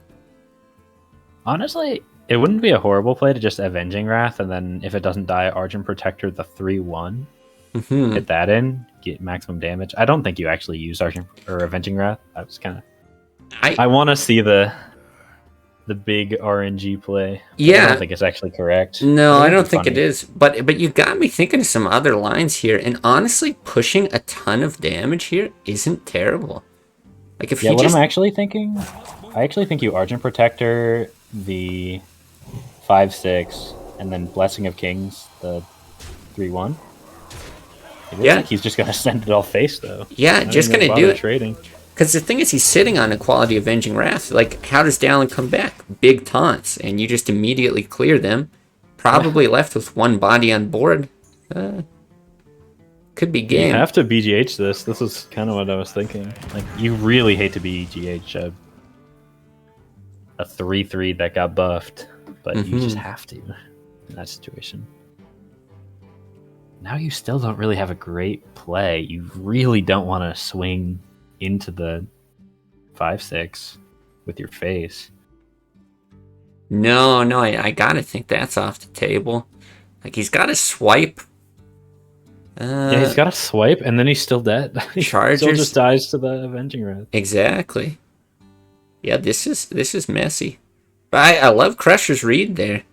Just committing to the damage, and I think he pretty much worked out that, there's almost no way back into the game for Dallin.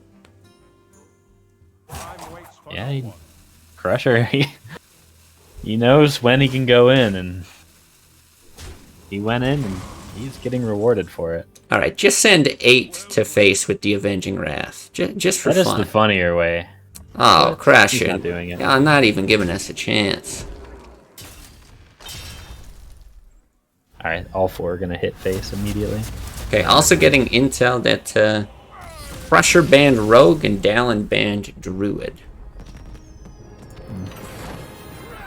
I actually think this Druid build is one of the weaker of Crushers. I think so too, yeah. It's a little surprising to me. Well, and this time choosing to ban Rogue when he's got that sort of anti-Rogue Hunter, I guess he just felt comfortable enough against all the other lists here. Yeah, it's got other decent matchups. I think it's pretty good against Handlock, for example, which is another deck that Dallin has in the back pocket. Well, let's see. It does mean that Crusher's Paladin going to be retired here. Now I'm going to swap this deck real quick, and Derp, I'm going to let you carry the cast while I run away to the washroom. There we go. Hunter versus Hunter. So actually, Dallin has a really interesting Hunter list. He's got these Dread Corsairs, got the Violet Teachers, Captain Greenskin, which I think actually has seen a lot of... There's a few people, a few different classes experimenting with Captain Greenskin. It's kind of a hybrid between a normal mid-range and the more control style Hunter.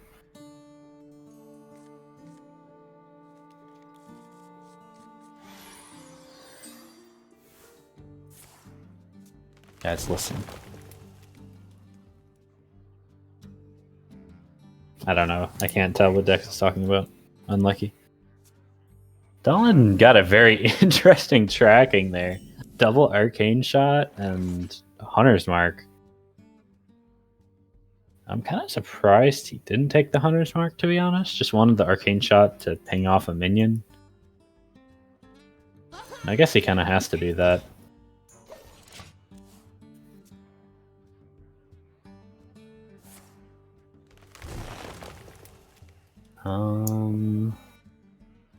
Now this is all another awkward tracking. We don't really want to get rid of any of these cards. Alright, I'm back to catch up here. Looks like I didn't miss a whole lot. Yeah. Tracking, Which card do you let me pick know. off of this tracking? This is a you don't want to get rid of any of these. Jeez, if you're Dallin,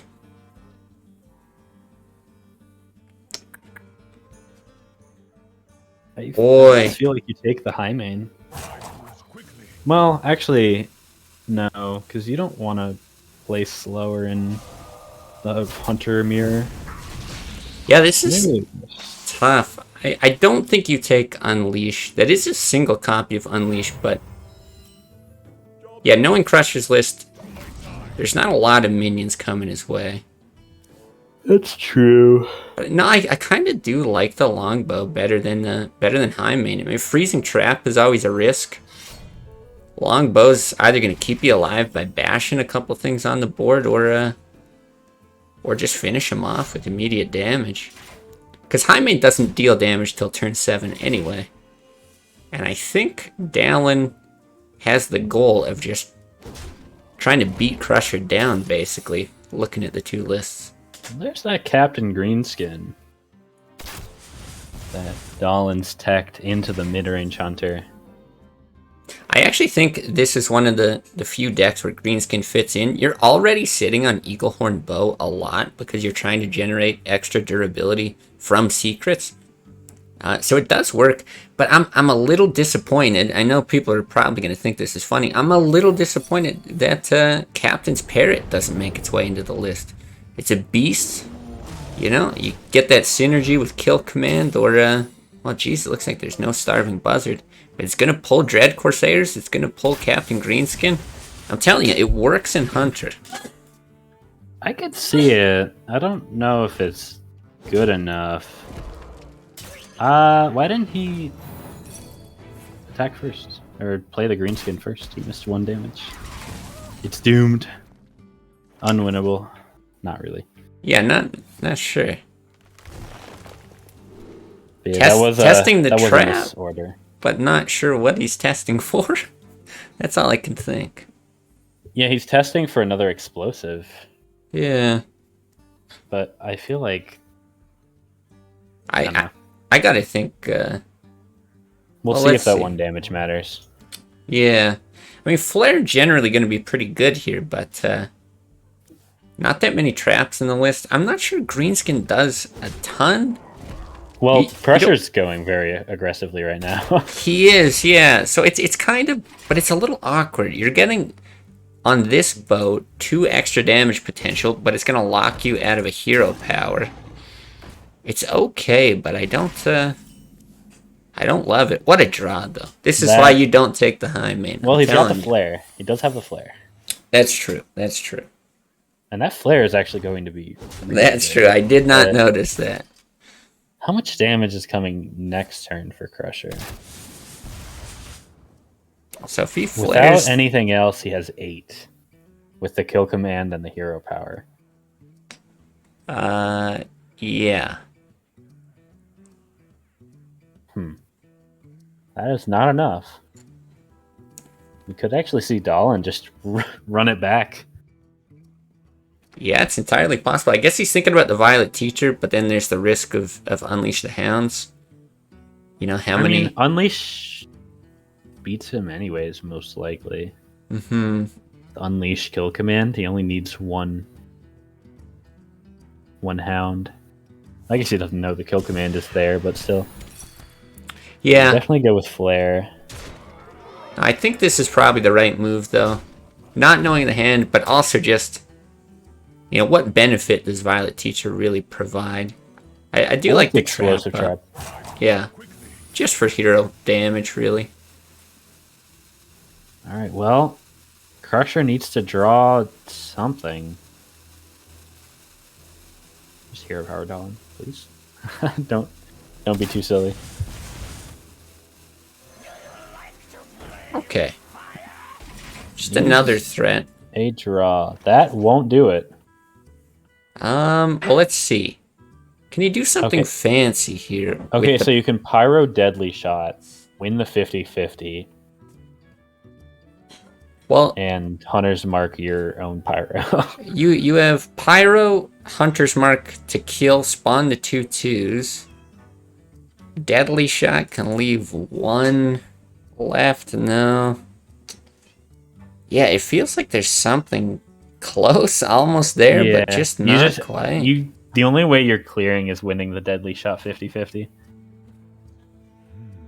Yeah, I think you're... And I Well, you think, can't even clear that way, can you? doesn't the one damage proc after the death rattle? I don't actually know. Oh, if you Pyro, you do the Deadly Shot. Yeah, you Pyro Deadly Shot. I think that does 1 damage to all the dudes. I think you're right, actually. Yeah, because this doesn't clear. This is still lethal. No.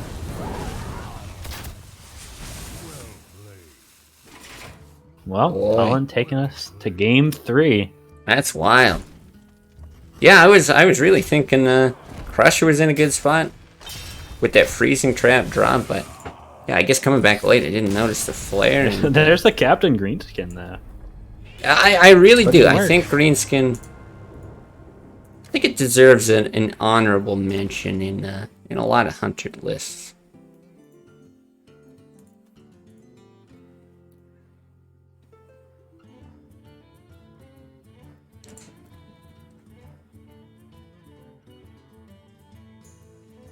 Okay, well, let's see. So that means Dallin's Hunter no longer playable. Got the Handlock and the Druid. That Handlock already and lost Druid. 1 game. Yeah, so do you think Crusher sticks with this Hunter? I'm not a huge fan of the Control Hunter into Druid. I know some people are. I've seen some people say it's a good matchup, but like you have cute ways to deal with some of their big minions, but then they just play more big minions and you're very sad. Yeah, I'm trying to gauge how good Crusher's Hunter is. The Control Hunter that I've played against Druid, I'm actually quite comfortable with that matchup. But it looks like it's not going to matter. Because we got Handlock. Handlock? Boy, I really, really like this position for Crusher. You know, just having kill commands. Anything that's going to deal damage through taunts. Hero power, obviously, super strong in this matchup. He's also got... He has double misdirection. He has double Hunter's Mark. Yeah, double Deadly Shot. I mean... Doesn't have the best opening hand. There's a No. misdirection. That makes it better. Yeah, misdirection, I'd almost be tempted to grab the other tracking. I don't know about that. Yeah, he does snag it. Oh, Dallin has a Sunwalker. Huh. It's got that extra taunt. It's not unreasonable. I think, if I remember correctly, people used to run like Sludge Belchers in Handlock. Just as a taunt. Sunwalker is just... Sunwalker's pretty good. I like the card. I don't know what your thoughts are. I think it's a super strong card. The only times I don't like Sunwalker are, you know, when the ladder is filled with the Black Knight. It feels like it's too swingy in those scenarios. But the thing with something like Handlock, it's not like you can get away with with not running a ton of taunts. You're going to be running them anyway, so... And added Sunwalker, it's just a little bit more of a balanced approach for those taunts. I think it's an interesting choice. I really don't mind it. Yeah, Crusher's taking that deadly shot every time here. Yeah, I'm actually thinking... I don't know if Crusher's a poker player or anything, but... if you are a poker player, you don't take the deadly shot that quick, because... I think Dallin's got a pretty good idea of what that card might be. Well, I mean, there's a lot of cards he would probably snap pick, like a Hunter's Mark, depending on his hand. Freezing Trap. There's definitely options. Oh, for sure. But Dallin, if he's paying that close attention, definitely knows that's a good card. Mm-hmm. So I think for Crusher, you flare and you actually hope for something to kill the 3/3. Yeah, I think that's exactly it.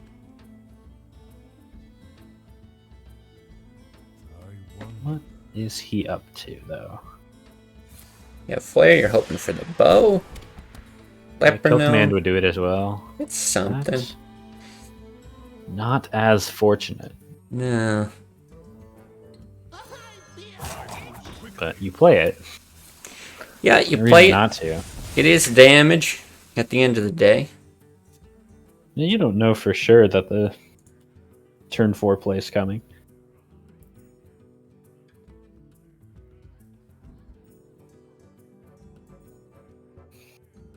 Yeah, can't imagine there's too much to think about here, but...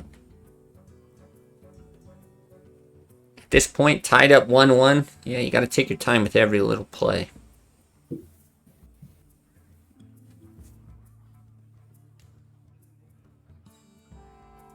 It's a trip to the finals sake with a win. Yeah, exactly.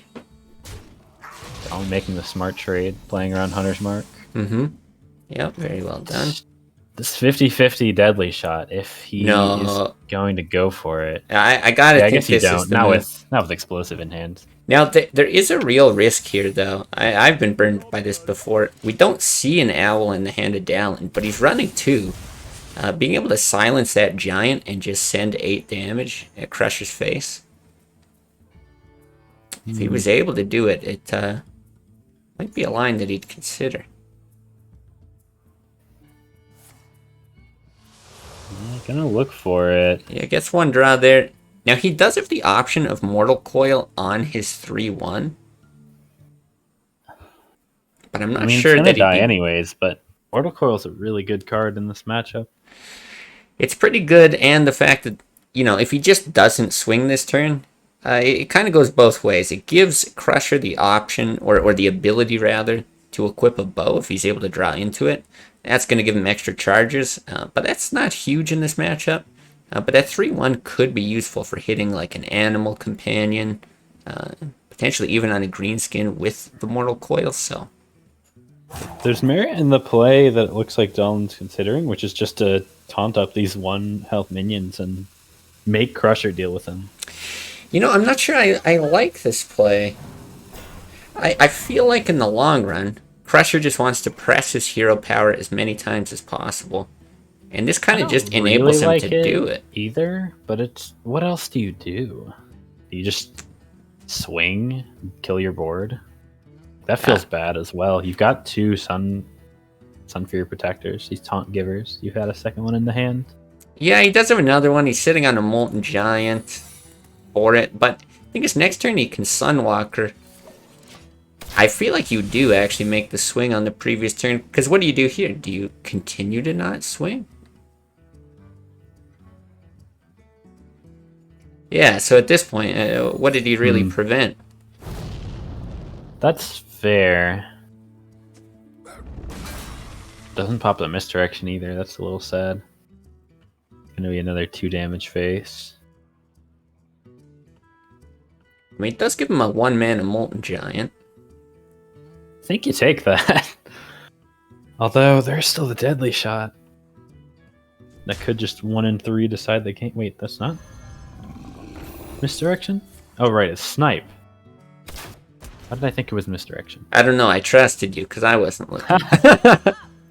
Doomed. I remember his first first tracking, I think. Or maybe I'm just mixing up games. I don't know. That longbow is a massive draw. That is so crazy. It's actually a card that I really don't like, and I was surprised to see that both players are running it in their hunter list. But I can't dream of a better scenario for it here. Yeah.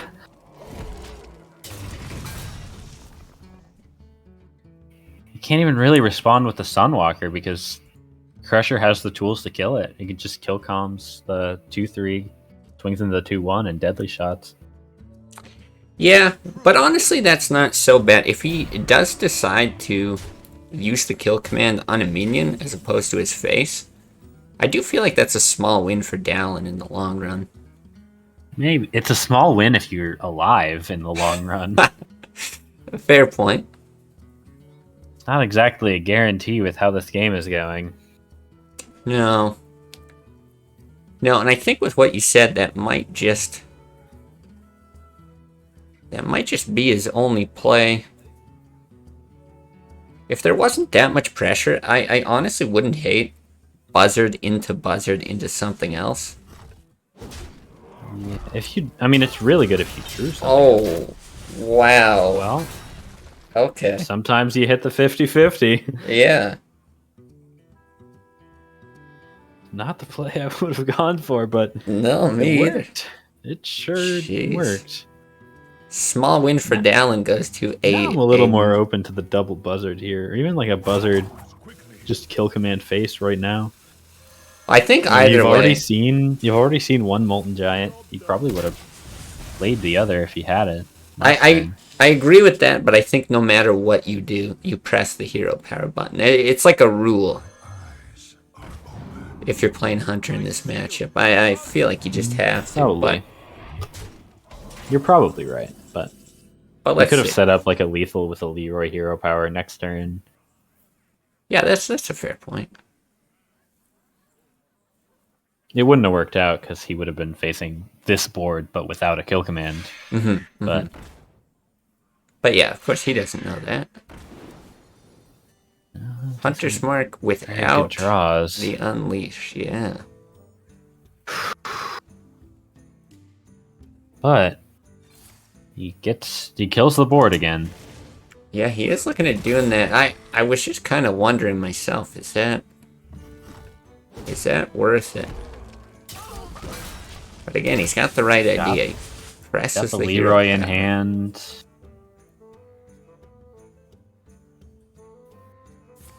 Dallin has this Mortal Coil that he's had for a while. That's a Jiraxxus. Wait, that's sick. Yeah. That could actually be really big because Crusher is 1 damage off right now. Yeah, exactly. It's just like don't press that hero power unless you're gonna Siphon Soul the 2-1.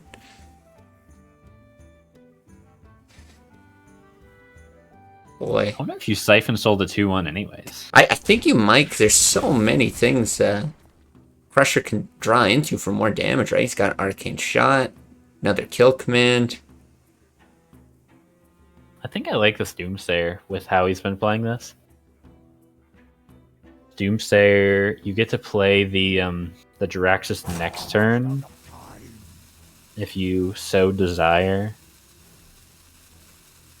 And I mean, it heals for at least 5. I don't hate this BGH Defender of Argus, though. That is also a pretty good play. Yeah. Yeah, again, just another wall to go through. Freezing Trap, not going to do a whole lot for you. I would argue that it's, unless it hits the BGH, it's straight up bad because you don't want to give another defender. Yeah, absolutely. It gives you another charge, but it's another charge for... I think this one might be wrapped up. He's stabilized from here. Crusher just doesn't have the cards. Yeah, I'm trying to think how he gets back into it. You know, his other board clears... He's got Unleash, but now with both buzzards gone, it's not like he's able to draw into a bunch of tools. How much damage is this for Dallin, actually? 5, 10... 13, 14, 17. Yeah. Well, that'll do it. That Lepernome's looking mighty ferocious. think you kill the leper. Well, The other Soulfire, though. do you go for it though? Absolutely. Because you Jiraxis first. You Jiraxis first. You're up at 15. That's not what you want to use first, but it That's- didn't discard. That's fine. Oh wait, you just used the second Soulfire. What am I saying? You don't even need the Jiraxis. Okay. But I feel like, that's interesting. Interesting idea because, So actually, yeah, if it discards the second Soulfire, then you just kill the Leper Gnome and Jiraxis, heal yourself back up, and right. you're still in a almost sure win position. But Yeah. that's it. Yeah, okay. Well, jeez, It's Dallin, Dallin. the underdog. We can't even pronounce their name right. Here they are in the finals against let's bring the bracket up, right? It's gonna be against the winner of Fanu or Speaking of names, we can't pronounce right. It's gonna be Q versus W here in the finals, folks. All right, we'll notify these two that they can get started. We'll jump in as soon as they're ready. Start when ready, please. Oh yeah, got that, please.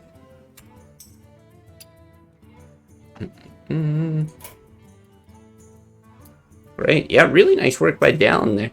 I love seeing this. I love seeing these names that we're unfamiliar with rising to the top here, and you know, it's not through just like lucky play, good draws, anything like that. Really, actually, like convincing decisions. Yeah, I mean, it wasn't even that great of a handlock hand, honestly. No Twilight Drakes, only one Mountain, one Molten Giant. Yeah, it was just a whole bunch of taunts on He all kept these getting the little taunt things. givers, but kept having to taunt a bunch of small minions, and it was he made the most out of those small minions. Yeah, exactly. Well said.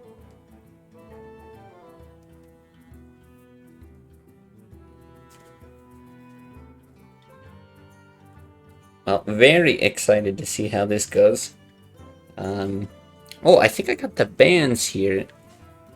So QuatachIchl banning Shaman, Fanu banning Mage, which means we might get an opportunity to see that. Mage. What do we want to call it? Miracle Warrior? Once again. Oh, right. We might be locked out of Fanu's perspective. Let's see. This is probably where we figure out, is it a blizzard bug or is it... Oh, yeah, it probably is a blizzard bug. Now we can see it. Well, good for us. Yeah. All right, so Druid here for QuatachIchl. Oh, boy. Hey, here's the zoo that got banned against Fanu last game, I think. Oh, yeah. This is a good matchup for it. Yeah, and the first time we're actually getting to see Zoo here together, right? Yeah, there've been some interesting zoo lists that I don't know how many of them actually made it on stream. I think it was one of the EU contestants that actually had a zoo list that ran Ragnaros. Yeah. I was hoping to get to see that. I don't think he made it very far though, unfortunately. We did get to watch a bit of it. I remember Reg getting discarded. Bit of spoilers for you folks, that's but a little disappointing. it was kind of hilarious in the situation. Gotta say, quite the draw on turn 2 to hit that wild growth, but still really nice for Fanu here. Buffing up that Voidwalker, it's just so obnoxious as the other player to have this build your own Mogashan Warden, you know? Yeah, I mean, the Yeti will do most of the work, but not all of it. Good news for Q is that there's no Soulfire, so this Yeti is going to take a lot of minion pressure to get rid of. Yeah, that's true. And that's actually a really big deal, because that's how you can really just have a game spiral out of your control. You play your big minion, it just dies for literally free. 0 mana. Well, It's like, well, now I'm in a really bad spot, huh? Yeah. But he's got the Yeti. Fanu doesn't have a great answer. He can respond with a big taunt into another one. Yeah, he's got He's got the dire force to wolf clear. to be able to, you know, kind of contest the Yeti. But I don't think he wants to force the trade, right? I think he's hoping one more health goes on to this Void Walker. That would be the dream. I almost Yeah. wonder if you... Well, no, you don't play anything. You don't not play anything. I think you Sun Cleric the taunt. Give it +1/+1. Yeah, and then I guess if that happens, boy, it's kind of interesting. Because it's still a little difficult to deal that other 3 damage to the Yeti. But then if the Young Priestess goes ahead and buffs the Amani, you know, perhaps that goes in, but then you're looking at being in swipe range. There's a lot to consider Yeah, here. that's what he's worried about, I feel, is just the swipe. Like, it didn't come out last turn, but now, depending on where the health goes, and that is basically as good as it could have been for a swipe. Yeah. Yeah, no But- kidding. Unfortunately, swipe is nowhere to be seen at the moment. But now the trade has to happen for Fanu. Mhm. How will he do it? I think you send both the 2/1s in with Direwolf. Yeah, I think so. You send both the 2/1s in. Do you kill the Yeti? That's what I'm looking at. Do you kill the Yeti? Or do you push 6 damage? The thing is, his hand isn't very conducive to pushing a lot of damage at the moment, but his deck kind of is. You know, he's got Lepergnomes, obviously the Doom Guards potentially coming later. He really did get the worst option in that last turn with the Priestess. If that 1 health now, instead of being on the taunt, was on the Berserker, he'd be able to trade it in and have this big 1 health minion, but still have a minion on the board. But now Yeah. it just You know, I don't doesn't like quite work out. I don't like the trade here the more I think about it, because you can slap down a taunt and an Argent Squire that's resilient to board clears. Yeah, I mean, he's slapping them both down anyways. He is, but you know, being able to drop QuatachIchl down to 15. Oh my goodness. That is a big draw. Yeah, that's gonna be real nice next turn, and yeah, no silences for Fanu. Gonna have to draw into some way to deal with it. Also a big draw. That's huge, yeah. I mean, able to use the 5 mana efficiently. Now, is this ever a situation though where you tap in anticipation of this game going longer? How much damage is left on the board if he doesn't tap? 1, 2, 3, 4, 5, 6, 7, 11. So he could kill an Ancient of War. I'm assuming he would trade in the other Direwolf and the... Right.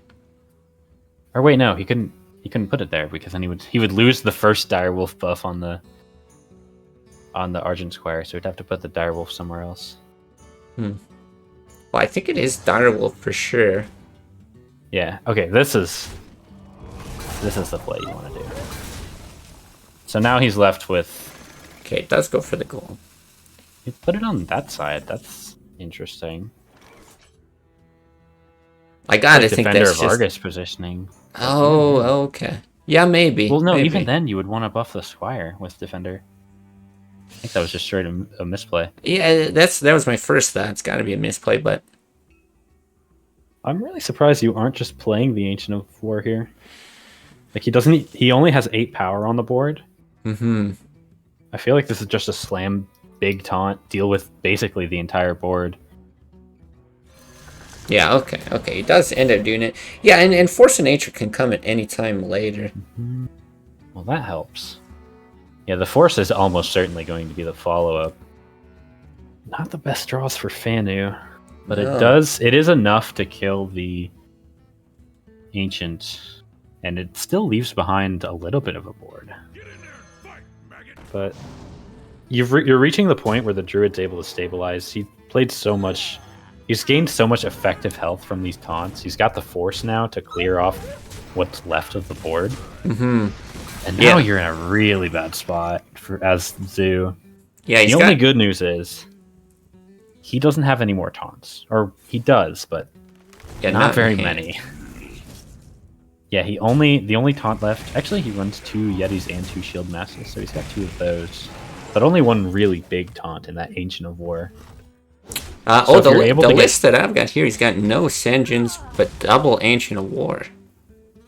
Oh, that is because I am looking at Fanu's Druid and not Q's. Hold up. Unfortunate draws here. I was actually going to say, going into this turn, you know, with getting all these things on the low end, of course it's unfortunate for Fanu, but it does improve his odds of getting Doomguard. Right. This is the Druid list with Deathwing. That's right, yeah. Which, unfortunately, it doesn't look like we're going to see here, but... Yeah, not going to do too much in this situation. But yeah, Let's have another Ancient of War, yeah. Cairn going to 17. This is rough. Yeah, you really need to draw Doomguard, but now it's really awkward to draw Doomguard because you can't play your whole hand. That's what's missing from the... I knew something looked so strange about this zoo list, and I've been sitting here trying to put my finger on it. Does he not have one? It doesn't run Dark Iron Dwarf. Oh. It's only That's got right. Argus at 4. No Dark Iron Dwarf, instead opting Is this for lethal, by the way? Leprinomes and Coils. 4, What, 7, 9, 11, 14, 13. 18. Yeah, that's lethal. Yep. He just needs to send everything face. Oh. I think he's see it. calculating. Yeah, he's hovering over him now. It's okay. We know you got it, QuatachIchl. Double count it, triple count it. Take your time. But yeah, I think I was talking about earlier the Vicious Syndicate list. That was a thing they said. They actually cut Dark Iron Dwarf in their list. I find that DC's really lethal. surprising. Yeah, there we go. Exactly lethal. And I mean, it was really rough for the zoo with the draws. Just didn't draw a Soulfire or a Doomguard there. Yeah, some really solid minions at the start of the game, but it just petered out on those last couple turns there. Yeah, now you're in a really awkward position because you have this zoo, but it lost to Druid, and now you really got to consider what you want to do with it. And to be fair, you can just not do anything with it for the rest of this best of 3. Yeah, that's a good point, but I love that you brought that up because, yeah, you have to think the reason he brought that list is to counter Druid, so when you don't do it, what's your game plan to secure 2 victories? Yeah, you look at the other 2 decks that Q has, because I believe the Mage his Mage got banned, right? Yeah, that's right. It was a Mage ban. So he's got the Miracle Rogue and the Handlock, and those are both 2 matchups that beat Zoo. So I feel like you just have to sideline this deck. Can't really afford to bring it. Yeah, and what was the ban coming the other way? Shaman's been banned, so it's Rogue and Druid are the other lists from Fanu. So maybe we see something like a Miracle Rogue Mirror. I gotta think that's what I would queue up, is the Rogue. Well, the thing is, if Q's thinking that Fanu has to queue the Rogue, then he actually wants to drop the Handlock. Well, you called it. But then you get into the 3rd level, where Fanu's like, all right, he's going to think that I'm queuing the Rogue and queue Handlock. So now I'm going to queue this Druid, which is I think a better matchup against this Handlock. Doesn't have any removal in this list, actually. You see that MC tech. That's his 3-drop of choice. No big game hunters. Yeah. Sorry, I accidentally selected the Rogue here for everybody on stream. Yeah, here we go. Here's the Druid. Yeah, so double MC tech. But it's weird. I find it very strange putting Mind Control tech into your deck with open deck lists in the tournament. QuatachIchl can... obviously, there's some situations where maybe it's going to be difficult to avoid putting 4 things on the board. But he can just do his best to play around that all the time. Just get 2 big things down, taunt them up, and don't overextend. Yeah, I mean, Fanu's thoughts was just that Zoo would be more prevalent, I think. I guess you just drop the MC tech now as a 3/3. Yeah. Like you said, you're not going right. to get in a situation where you're against 4 minions. No, I mean, Or I think... not reliably, at least. I think the best thing that it does is just, it keeps your opponent on their toes, right? It maybe locks out some potential plays just because of the risk of mind control tech, and there's still one in Fanu's deck, so I don't know, maybe just the threat of it existing is enough to gain some sort of advantage, but I still have a hard time buying into it.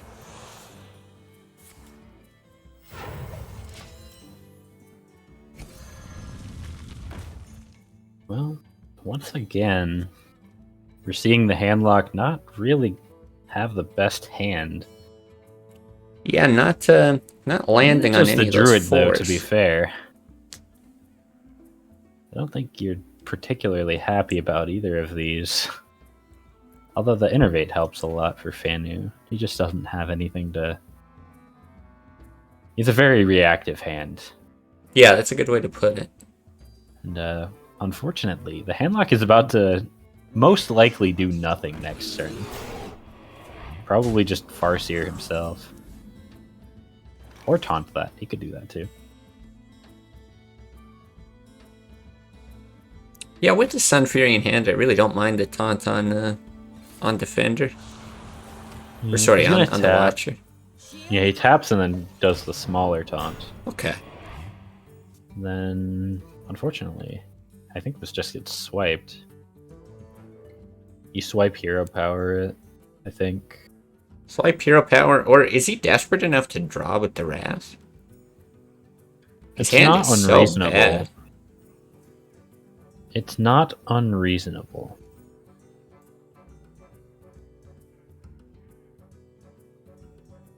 Yeah, What I I'm feel- actually thinking is you swipe hero power and you don't even bother killing the 2/3, you just send it face.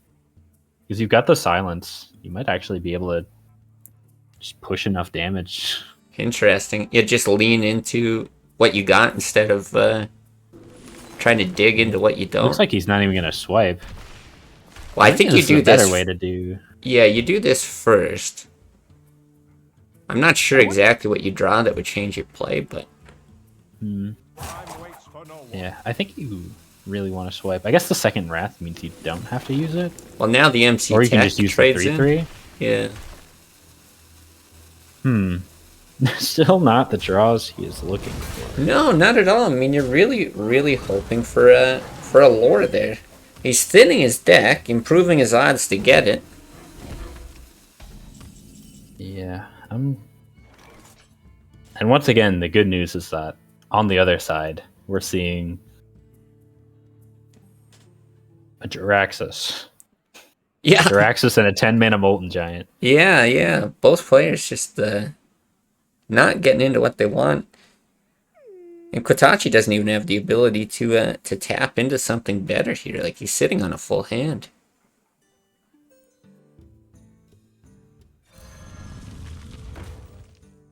Shields up. He just has to taunt this again. That's 2 taunters out of the way already. Yeah. Yeah, and that's pretty painful, because the thing is Druid, well, combo Druid, is able to burst you down from a pretty high life total, so it gets harder to pull off, like, Molten Giants and Defenders all in the same turn. What are your thoughts on, like, swipe hero power, the 4/5, and then innervating the second MC tech, just to put more pressure on the board? Boy, I don't know. Yeah. I this feel like is I would so save weird. the Innervate. It's not so much that the 3/3 is useless on the board, but I just feel like that Innervate could come in handy with some I do sort think of you swing force or face ward here. play. Time waits for no Like, I know it gives him Molten Giant, but he can't do anything with it yet. So maybe Fanu just thinks his hand is so reactive at this point that he can't afford to even deal with a Molten Giant. Yeah, I'm not sure. Not sure what the thought process is there. Because, yeah, not a single combo piece, no ability to draw with Drakes or anything like that. It's going to take a lot of time for him to be threatening 19.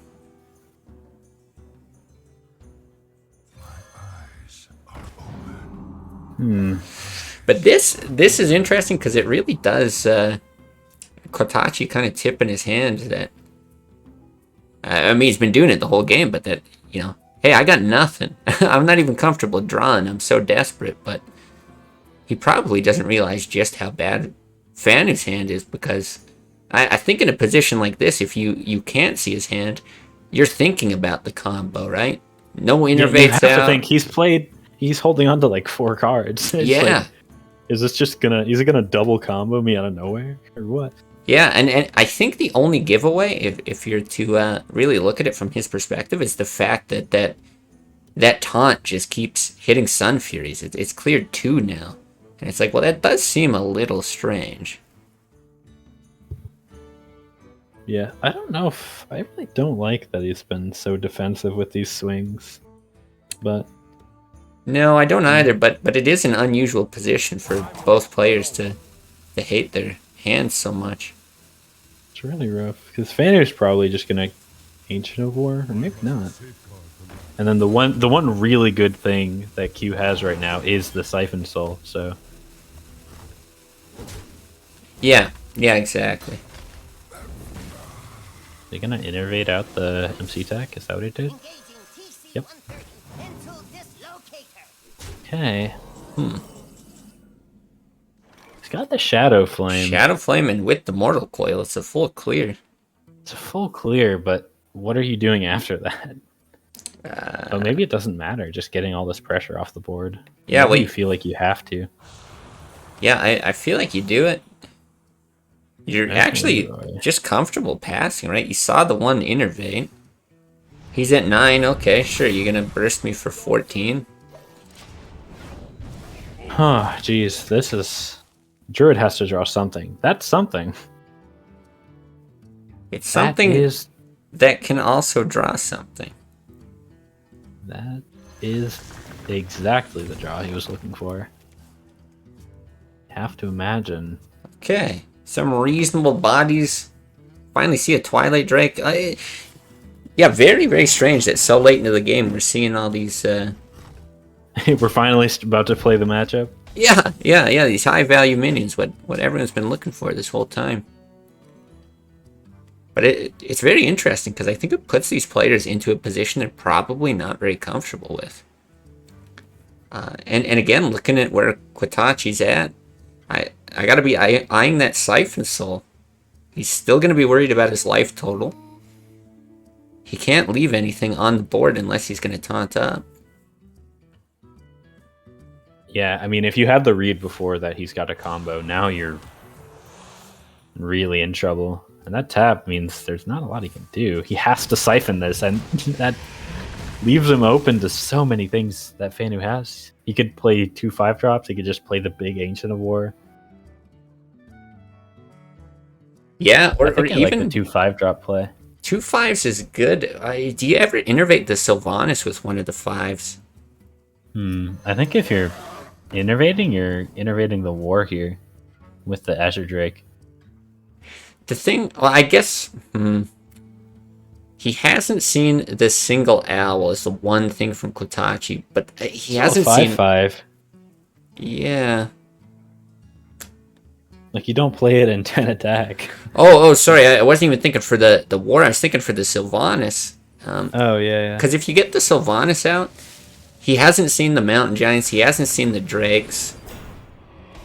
If he's thinking about a taunt wall, that's kind of the answer to it. And yeah, I mean, this is all that's kind of left in QuatachIchl's deck. He's got to get him at some point. Yeah, that's a timely Mountain Giant, but he's used both Sun Furies. He can't play, like, Giant Drake Taunt because he doesn't have the 2-mana Taunter anymore. No, is this like Giant... I'm not sure. Do you Owl Giant taunt? Owl Defender? I don't think so, but what else do you do? You definitely taunt the Giant. Yeah, you've got to do that. Yeah.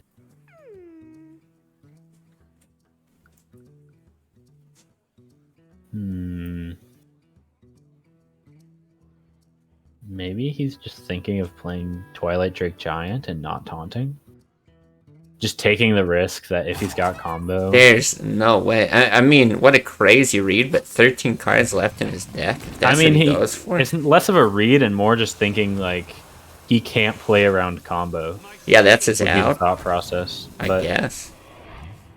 this is 15 damage, not quite enough.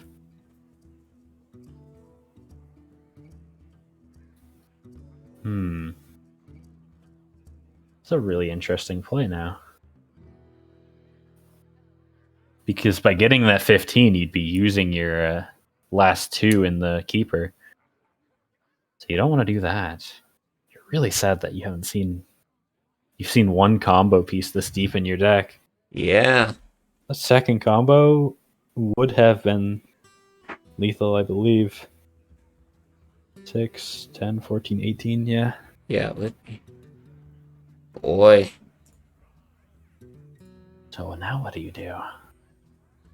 The mana doesn't really work out either because you've got so many 6 mana cards. And unless you want to play the keeper, you could keeper the giant, kill the 2/3, and play like a Sylvanas. But does that win you the game? I'm not sure. Looks like he's just gonna Cairn.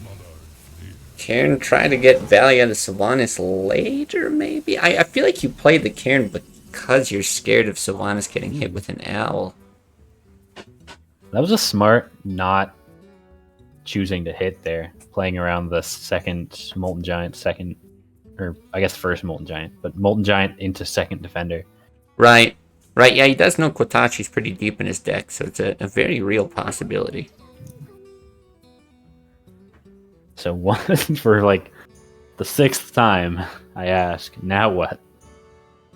Got the Mortal Coil. You can deal with that. Siphon Soul doesn't really help you here. No.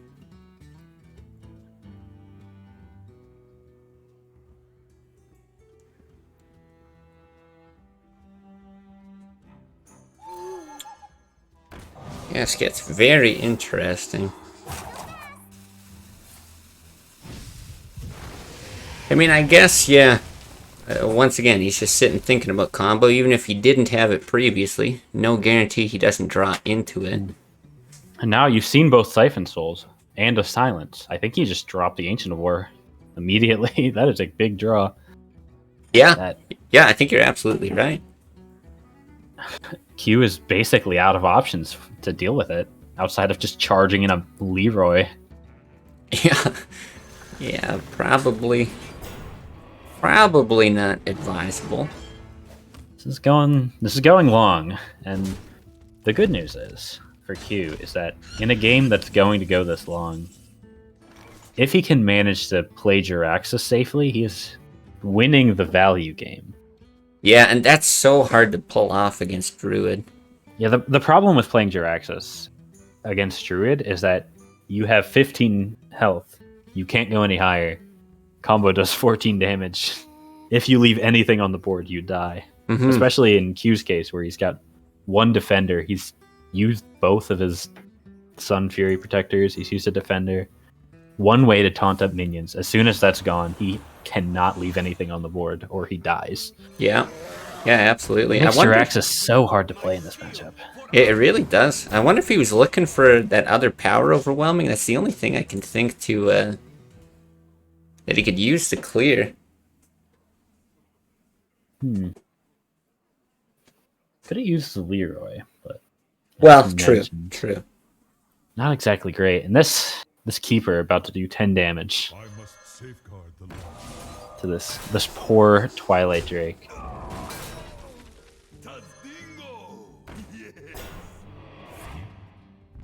Q can clear. He has the double Hellfire to clear, in theory.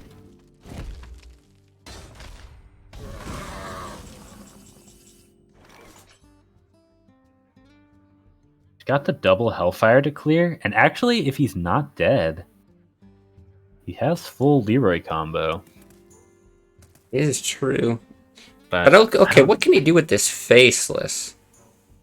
I don't think there's really anything you can do with the Faceless this turn. I guess you could Faceless the Ancient of Lore or Ancient of War. That's what I was And looking then- at, but it's so But then you can't trash. really kill it. Yeah. I think It's- you just have to double Hellfire Molten. God, I Hope think you're you're not right. dead.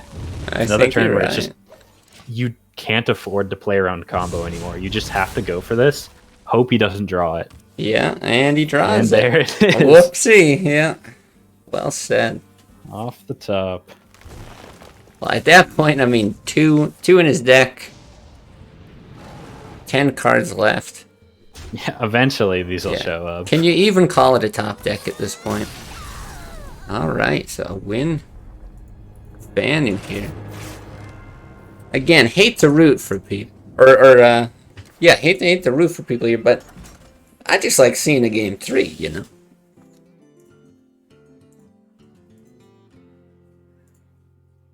Yeah, always a fan of seeing more games. I think both these players have shown very interesting decisions. Yeah, both playing really well. It's really cool to see as well. You know, we talk a lot about matchups and how do certain classes or decks stack up against others, but I also see a lot of talk about, you know, just how competitive can something like Hearthstone be. There's a lot of random elements to it. You know, is there a big difference between these people that are top legend players and maybe some that are in the middle of the pack? And, well, I don't think people's legend rating or rank on the ladder is necessarily one-to-one with how they've been doing in this tournament. There has been a lot of people that really impress me, and I think just separate themselves from the rest of the pack in their play. So a lot of fun to see these guys. You actually swapping to the Miracle Rogue. Fanu. Another crack at the zoo.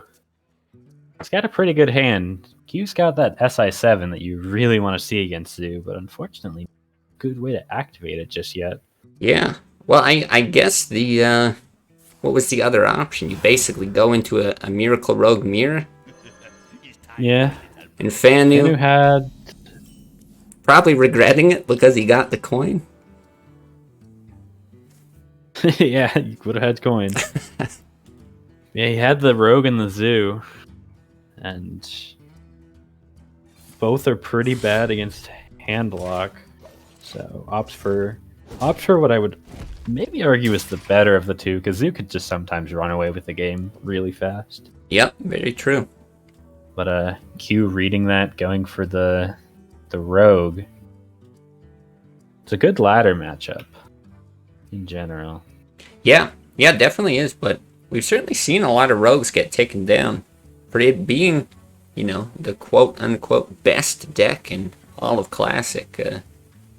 I don't think you're going to argue with that. It is pretty good. No, yeah. It is beatable. It is. Yeah, I guess really just to highlight, you know, with this small sample size in the tournament, not always going to be the case, but really interesting play here. That's risky. He's making the gamble that Q doesn't have backstab SI. And fortunately, he doesn't. But in the event where he did, that is suddenly a really bad situation. Yeah, and I wonder how much of that is based off of the previous turn. Like, you know, the fact that he just hero-powered, swung face. Does that kind of hint that you don't have the backstab? Because it's not exactly like QuatachIchl wanted to take 5 damage either. But hey, it's working out. Yeah, generally if you're swinging on turn 2, then you're telegraphing that you don't have a turn 3. And so maybe that is what Fanu was betting on. Because, yeah, the way things are stacked up now, QuatachIchl's pretty desperate to draw something, and boy, if I can't think Fanu actually taps here, but if he pulled off a Soulfire, I mean, it would just put him so far ahead.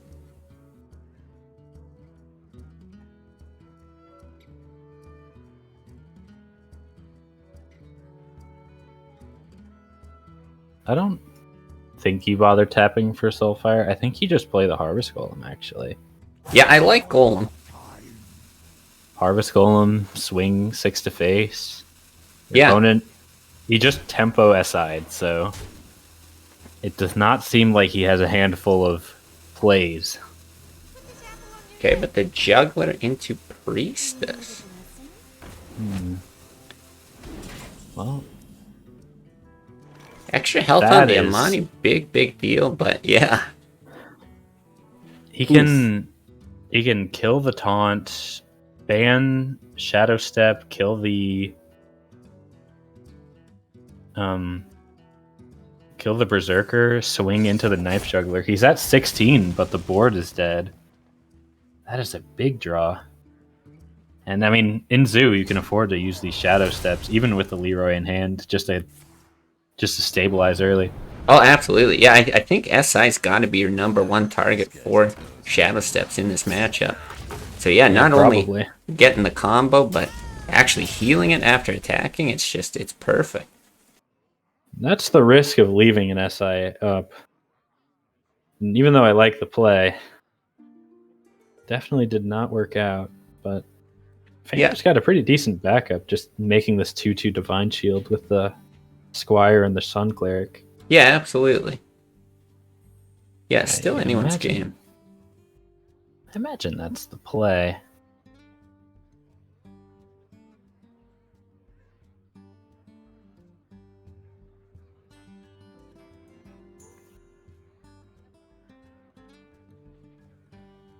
Yeah, well, can't blame him for thinking about it again. This is a trip to the finals. Just a funny question. Sure. How much damage can Q do over 2 turns with a conceal? Over 2 turns to conceal. So let's see. Yeah, he can set him to 20. Leroy's does 9. 'Cause, like, Sue doesn't have a way to deal with it, generally. Well, I guess yeah, because you're prepping as well. It says 10. It's 13. Yeah, if he's able to draw like a second Shadow Step. You're sitting on 13. You actually I don't do think he did present. it. Not this turn. But Do you? You can see him hovering over it. This is a pretty spectacular he way can to actually win. prep Cold Blood and then conceal. That's just it, and so That's it's what, 16? Yeah, that is it. Wow. yeah. I think you have to. Do you have to do that in this situation? This is a really hard board to deal with. I don't know about have to. The worry is Argus, right? That's the big I mean, if concern. they play Defender, unless you draw your Flurry, you're in a lot of trouble. It looks Mhm. like he might be going for it. Yeah. Yeah, I mean, Is any he other... going to commit the Cold Blood? He is. Oh, you gotta. Yeah, if you're doing this, you're going all the way, I think. And Fanu has 1 draw to find Argus. He could technically find a Voidwalker. That would keep him alive. Voidwalker would help, yeah. Unfortunately, He can't even kill his can't even kill golem? the Harvest Golem to get another knife. This board is surviving. wow. And now it's really scary to tap because if you don't find a defensive tool, you're just dead on board. Yeah, I'm trying to think from his perspective. What do you do? You have to think if this play's coming that there's 3 more damage in the hand of QuatachIchl. So I think you do tap. That's it. The game's over. Oh my god, that is not what you want to see. Good seal. This card is so crazy. Wow. The game is actually over. I mean, I'm sure, just like everyone else, you know, I'm as sick and tired of seeing Leroy win games as anyone else, but that took a lot of guts to make that play, commit to it, and I actually think it is the higher percentage play in that situation. Yeah, I mean, with how hard the board was to clear, like, you just kind of had to risk that there was no defensive tools. He only had 1 card in hand, and you have so much damage over 2 turns that he really has no way to deal with. Yeah. I mean, as much as, like you said, we've seen a lot of Rogue wins, but it's cool to see Rogue win like that. Like, somebody who really knows what the Rogue deck can do beyond just drawing your entire deck with Gadgets in. Yeah. Like, Yeah. winning like that is cool, I think. I completely agree. Calculated risks. That's what that came down to. Calculated risks. So let's see if these players need a moment to get settled. We'll get into a best of 5 here.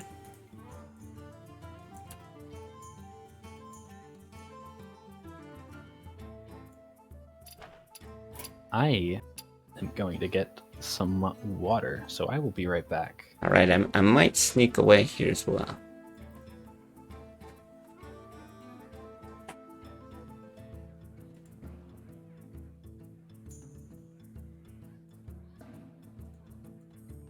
Yeah, so this is what the bracket looks like. I guess we can update here for these guys. 2-1. Unfortunately, it looks like Fanu dropped into chat and spoiled that he lost that. So, yeah, forget about the delay, but you can kind of watch how it all went down.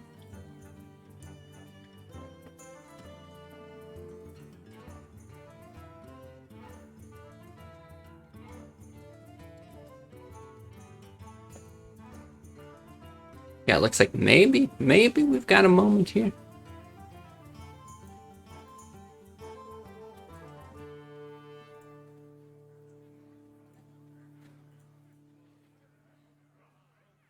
All right, I'm going to do it. I'm going to take the risk. Step away, run to the washroom. Make Derp talk when he comes back.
All right, looks like we're still waiting for things to get started. There we go. Getting prepared. Makes sense, QuatachIchl, I'm sure needs a short little break after that one. Sort of forcing these players along. And I mean, I'm sure people are used to these, you know, long ladder sessions that last this long. But it really is that much more taxing when you're playing in this tournament format. You got to put a lot more thought into your plays. And well, you're playing against the best of the best, so.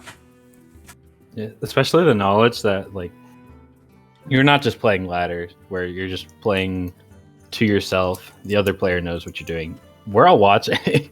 Yeah. There are a lot of people watching these. Yeah, no, absolutely. That's a good point as well. I think some people really feel the pressure, you know. I'm so used to streaming and making giant mistakes on stream that, you know, if anything, for me, this is just refreshing. I can make mistakes commenting. It's totally fine. But, yeah, for these people, if it's their first time showcasing their play, for sure it affects it. So we've got Q versus W. Q versus W. Said. I'll go QuatachIchl and Dallin. Hopefully we can get that sort of worked out and rectified after this. Find out the proper way to say these guys' names. Do we have the bands? I assume we'll get those in a second. I see a second message in is this Discord. Yeah. Okay, and QuatachIchl with Mage. So QuatachIchl banned the Druid from Dallin, and Dallin banned the Rogue. Okay. I mean, after watching that Right. last game, I think that's probably the better play. It does mean QuatachIchl has the has his Deathwing Druid list. Ooh, yeah, boy, I would love I hope to we see get to that. see Deathwing. Yeah, I'd yeah. love to see a Deathwing. Win or lose. I don't care if it's like a Deathwing concede. I just want to see it. That entry into the battlefield is just so satisfying.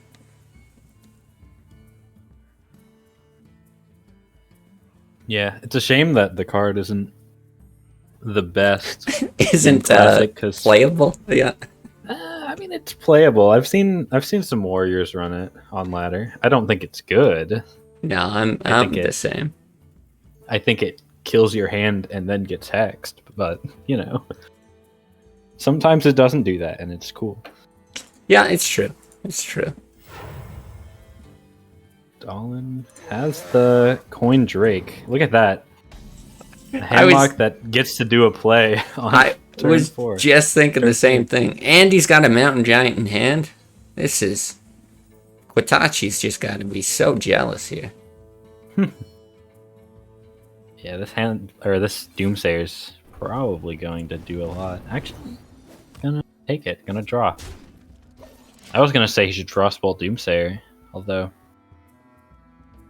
I guess yeah, he wants more draws from the Acolyte. He's not under a ton of pressure just yet.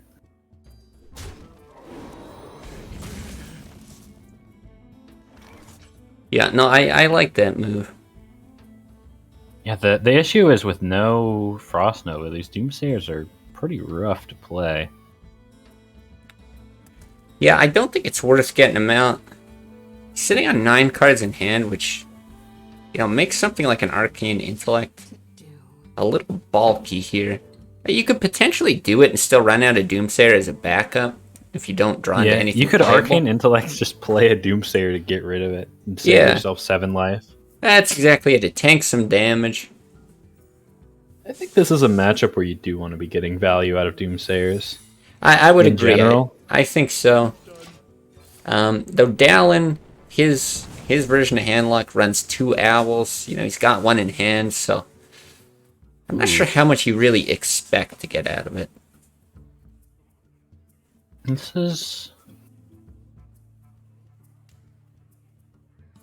Could tap into a giant, or just play the giant if you're worried about your health. You've got a pretty good hand. Well, it's not great. It's just got a lot of big stuff. Mm-hmm. Either play you want to go for is reasonable here, I think. Now help me out here. These are 2 decks that I don't get to play a lot of. For sure, more Handlock than Freeze Mage. Generally speaking, when there's a deck with a lot of burn going up against Handlock, I give that the edge. But how do you think Handlock actually stands up against Freeze Mage? I mean, Handlock stands up against Freeze Mage by not losing their board to Doomsayers, basically. Like, eventually, either the Freeze Mage doesn't draw the burn and can't clear your board, or just doesn't have the board wipes in the first place, and you just beat them up. Right. Yeah, it makes sense. If Giants go face, they do present a lot of early damage. Yeah. Okay. Okay. Turns I can out, see they that. do quite a bit. Yeah. This seems like a pretty easy silence for Dolan. I wonder if he commits the second giant, though. I kind of feel like you do. The only answer is another Doomsayer Frost Nova. Yeah. I mean, that's a fancy way to do it, I guess. Make sure the Doomsayer's Showing got... off the freeze mechanic. Yeah. I mean, Because the Doomsayer body doesn't actually do anything, but... now, well, it could. now that I think Does of he it, have any rag? Sylvanas could steal the Doomsayer, so I don't know. I feel like actually having the Doomsayer, getting it stolen by Sylvanas, and then taunting it. That's the 5-head play down the road. Maybe. Well, I think this is a play where you don't have a lot to do. Vaporize would be nice if you could kill the owl the same turn. And you can freeze it, but that is not great. Yeah, gonna guess not gonna opt. for that. What to do? He's one burn spell off of a 2-turn kill with Alex. Actually is going to vaporize, see if... I guess just testing Dallin almost, see if he makes the correct trade. almost throws the Argus in first. Yeah, it wouldn't have really made a difference, though. No, wouldn't have been huge.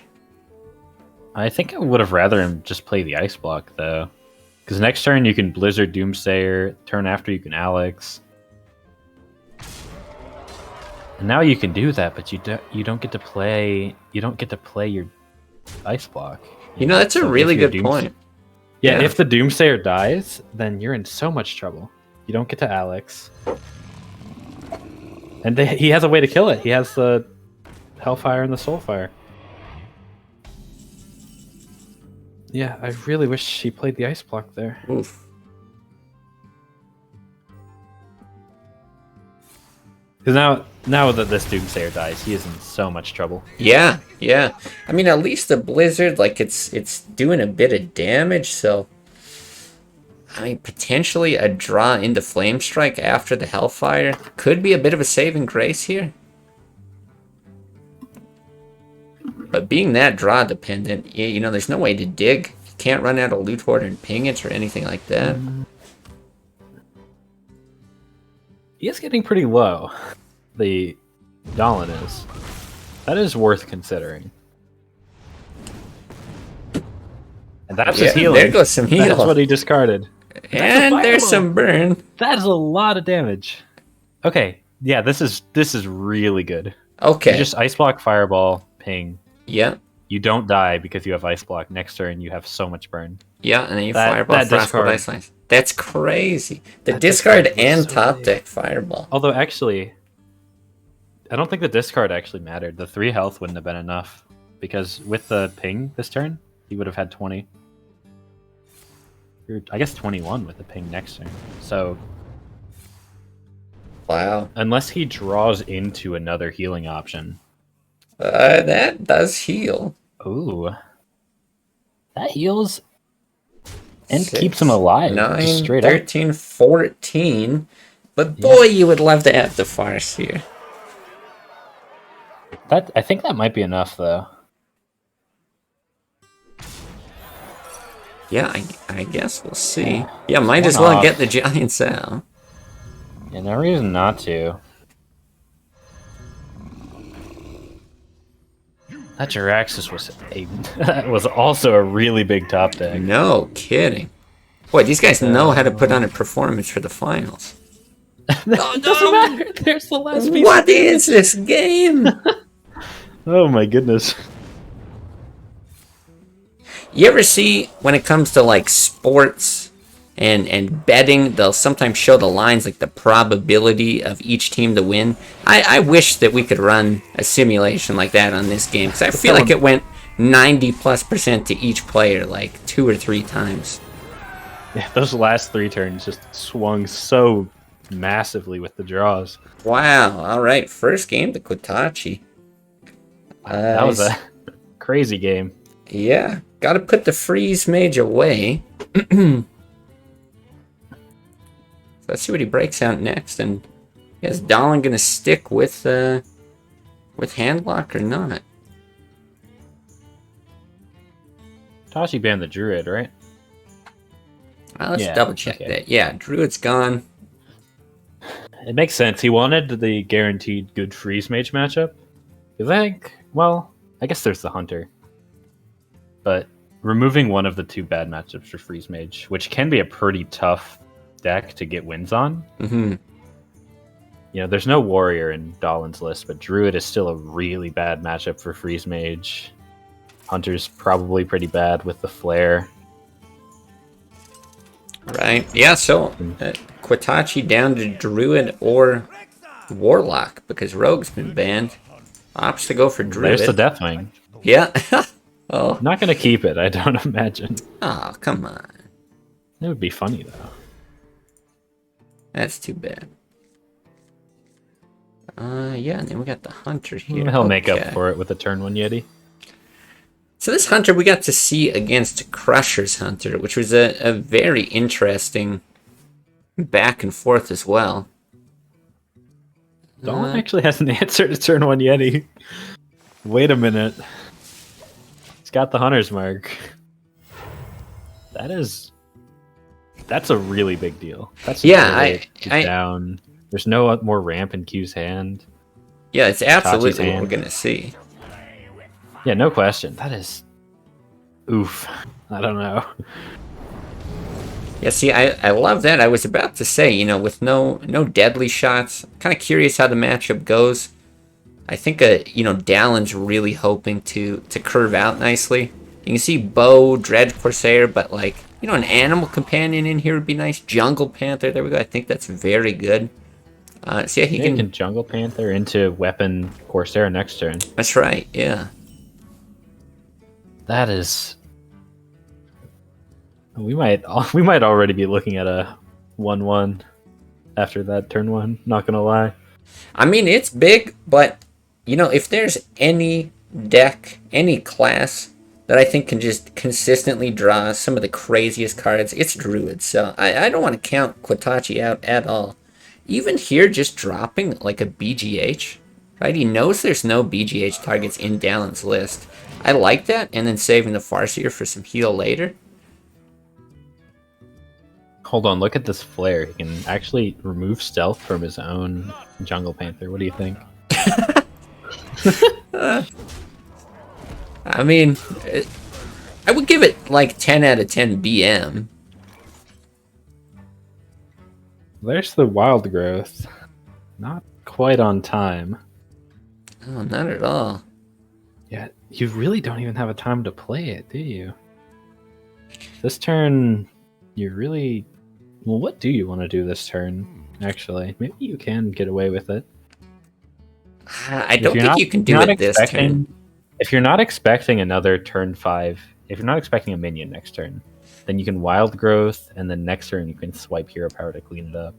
I mean, you're looking at 12 damage potential. Yeah, I mean, that's what you swing else with do you the bow. do? Like, play a Farseer? That just dies. I And I think guess you get the weapon out, but I is think that good enough? swipe is correct on the Jungle Panther, actually. That's possible. Like, this is so unlucky for Dallin to not have anything 5 or less. I mean, very fortunate. You pretty much called it. No minion. You can get the Wild Growth off, so hey, maybe it. Dolan does maybe have it a was the pretty better heavy play. mid-hunter list in general. Has the longbow. It's actually running Azure Drakes Mm-hmm. instead of the, I guess, more traditional high main. Not high main, Stranglethorn Tiger.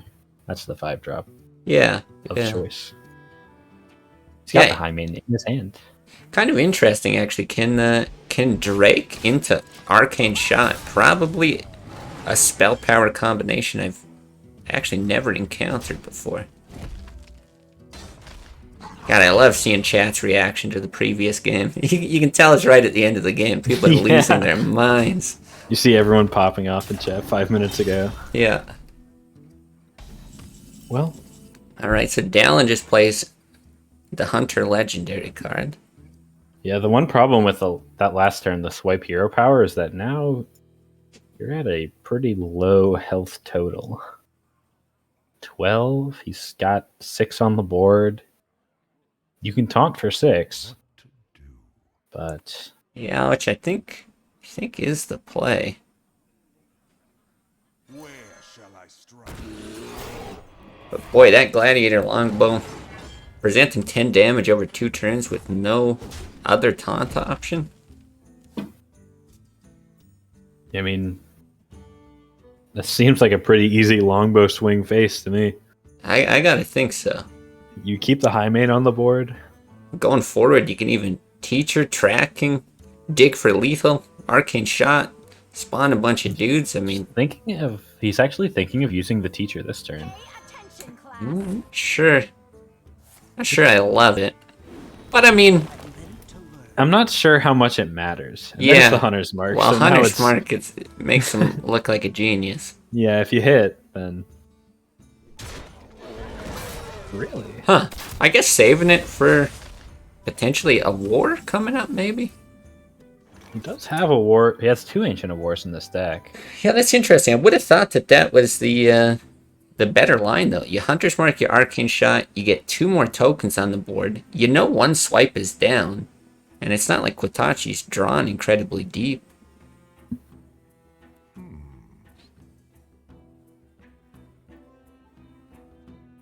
Well, regardless, I mean, we can criticize that play all we want, but I still don't know how QuatachIchl climbs out of this. Yeah, there wasn't really a wrong line of play there for Dahlin, I feel. Yeah. Well, this helps. Yeah, it's about the best you can do. So you're looking Can I at even 3, bring him out of 5, lethal? It does 10. by 1. The longbow is 1 short with the arcane shot. But I don't really see why you do anything else once again. Yeah, no, I You've got agree. the silence in hand, so you don't even need to worry about the hunter's mark. But, I mean, He plays a big taunt, you just go through it. honestly, the saddest thing here, 9 mana, you can't play Deathwing, even if you top deck it. Well, there's the Ancient of War, 1 Yeah. turn late, but wouldn't have mattered, as Apparently, we know. just taunting QuatachIchl with that, but yeah. Like you said, it wouldn't have actually accomplished much, so. Honestly, I've been really impressed by these hunter lineups that we've seen so far. Never been a big fan of the control hunter. Oh, thank you. It's been doing pretty good. This is the whole reason I want to run this tournament. Well, I'm not, running it. And I guess this isn't really control hunter, but it's got control elements with the pyro and the Yeah. longbow. Yeah, that one's a bit of maybe like a hybrid or something, but I want people to wake up to the control, sure, hybrid mid-range control type archetype here. I really do. I think it is so underrated, so glad to see that it's showcased itself a bit today. Alright, so what does Dahlin have left then? He's still got the handlock, and he has the rogue. Alright. Gonna go for the handlock. This druid list does not have I must protect. Black Knight. It does have a BGH. Yeah, 1 BGH. Gonna help a lot. Okay, Wild Growth's on 2. You can tell QuatachIchl has been... I think he had a very solid ban druid game plan just with his lineups. Obviously having the freeze mage, definitely not something you want to be running into druid. But also, no Black Knight in his list, which is a pretty common card actually with how popular druid is. Yeah, I think it's really interesting that you mentioned that, because that is, I think, the approach that most people are taking to the tournament. Target one specific deck and then tech around the other decks you're worried about. But a lot of people have gone the direction of, let's ban Rogue and then tech against Druid. And yeah, seen QuatachIchl go the other way, and it's been very effective. Yeah, he's made it this far. So Dahlin will have to play the rogue at some point.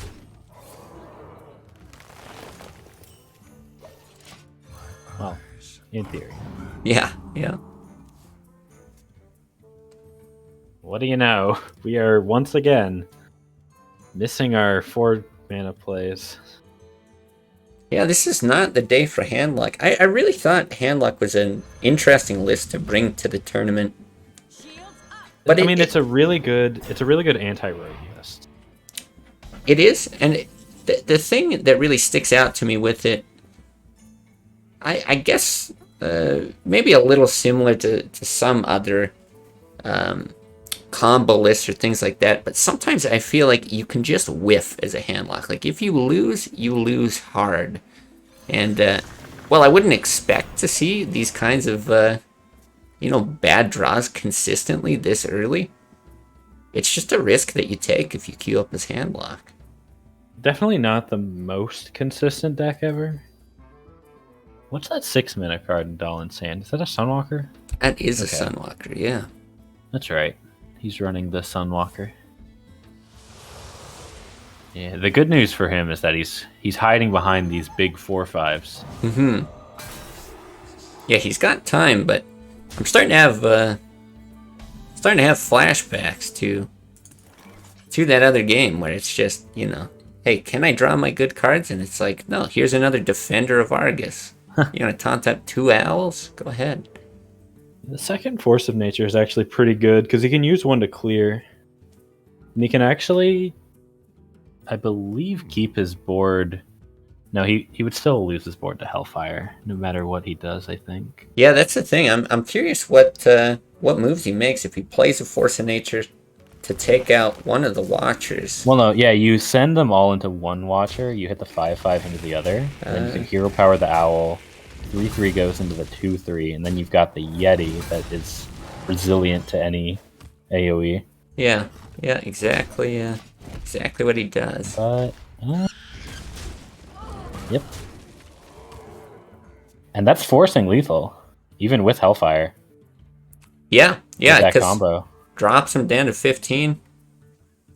Got those 2 wild growths early, so yeah. Well, it's a bit of a. He can Soulfire. Dahlin can Soulfire. Puts himself at 15 with the Hellfire. That's not enough. Can also coin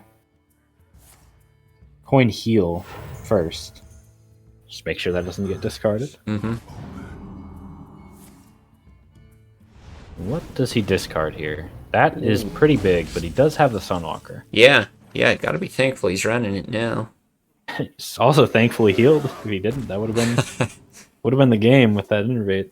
Wow, but just great draws from QuatachIchl. Yeah. I think you actually run this into the 3/3.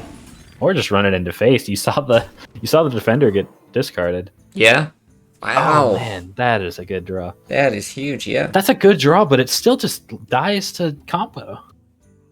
Let's see if Like he's not dead to combo. Actually, yes he is. Never mind. he placed the That's not enough health. Molten Cemetery. He said not enough. No, because all the treants hit. kill, and then he's got 6, 12, 14. 1, 2. Yeah, this is still. Yeah. It's gonna tap. Oh, that's. Okay. Wait, no, it still doesn't. Because he still dies exactly, actually. With the 2 treants, and then that's exactly 12. He had to not tap. Wow.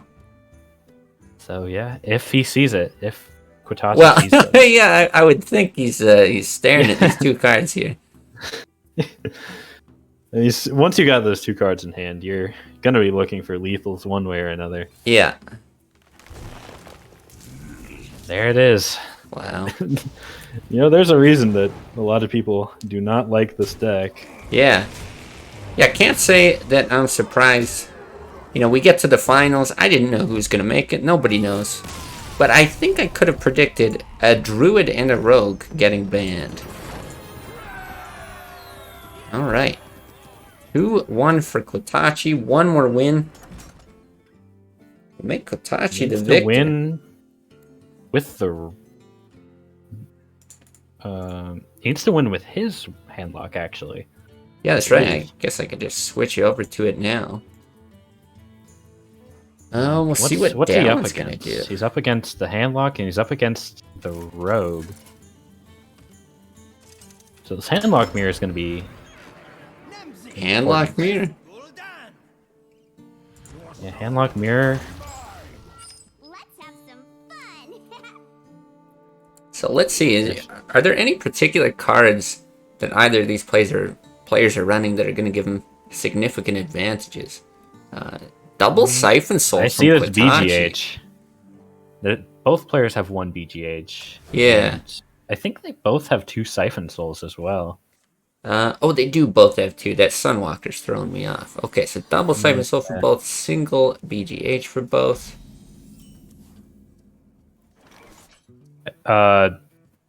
QuatachIchl does have his Leroy Faceless. He only has 1 copy of the combo, although he does have 2 Power Overwhelmings. Whereas Dahlin has more defensive tools with the Doomsayer and the Sunwalker. Yeah. That's the big difference, as well as the Sylvanas.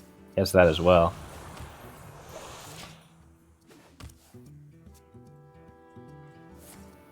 Yeah, it's interesting. I mean, the Faceless combo, I think pretty strong. Like, I'm surprised to see a handlock list.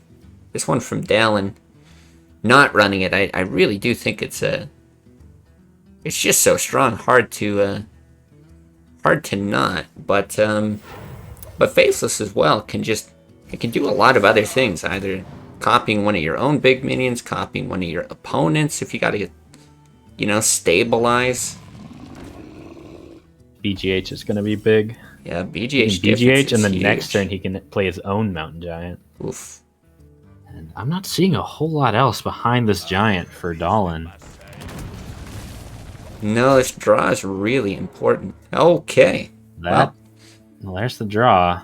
I have noticed something about these top players today. That's that they're very good at drawing cards.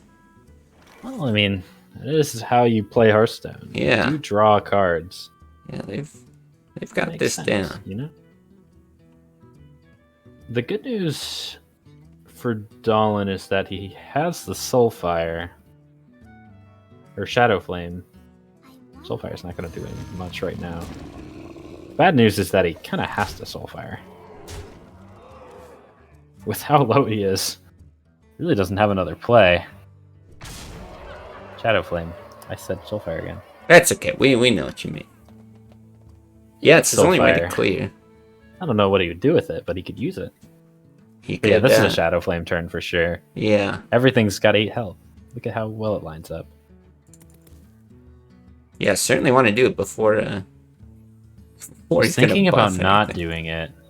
Thinking about not doing it and taunting it up, but I mean, it that feels would lose bad. so hard to Siphon Soul. Yeah, I understand why you don't want to do it. It does feel bad to kill your own giant, but I guess he's just going through the thought process.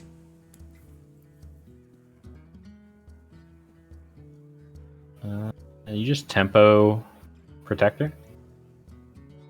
Shields up. Okay, well, no real threats here at the moment from QuatachIchl.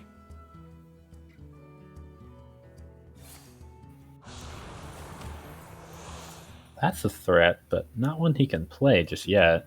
Yeah, I still think a pretty good draw given the circumstances. Well, and these Molten Giants should just get a lot more value in that he doesn't have to worry about that Leroy combo, right? It's going to be easier for him to either tap his way down to a playable Molten Giant, or he can just take a bit of damage. This is pretty awkward for Dallin. Playing a pretty defensive line and actually forcing a decent amount of damage. Mm-hmm. But this other Sun Fury might spell disaster.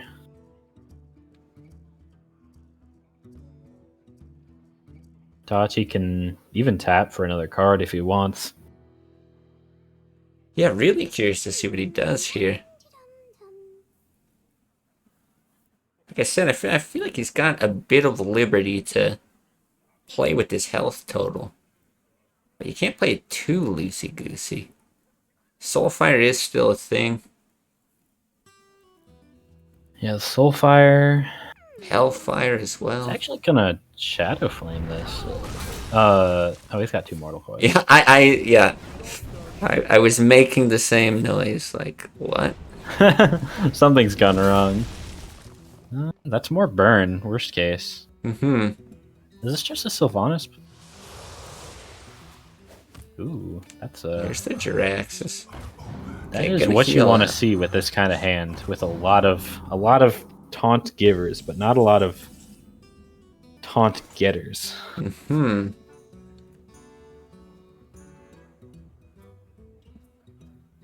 Well, Hellfire. Hellfire lets you play a 2-mana Molten, and you can taunt it.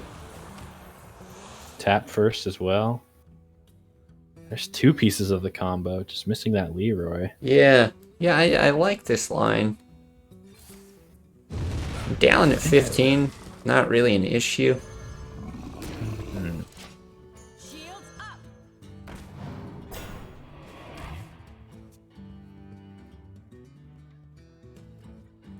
what does he do? Sylvanas can get a lot of value here if she's taunted. You can taunt Sylvanas and kill the 2/3 with Soulfire, which I think is what he's looking at. And unfortunately, Yeah, it looks like Quatachichl has the silence. Oh, no Soulfire, okay. Silence, and that's actually That's it. He 10, silences Defender. 14. How overwhelming, that's it. Yeah.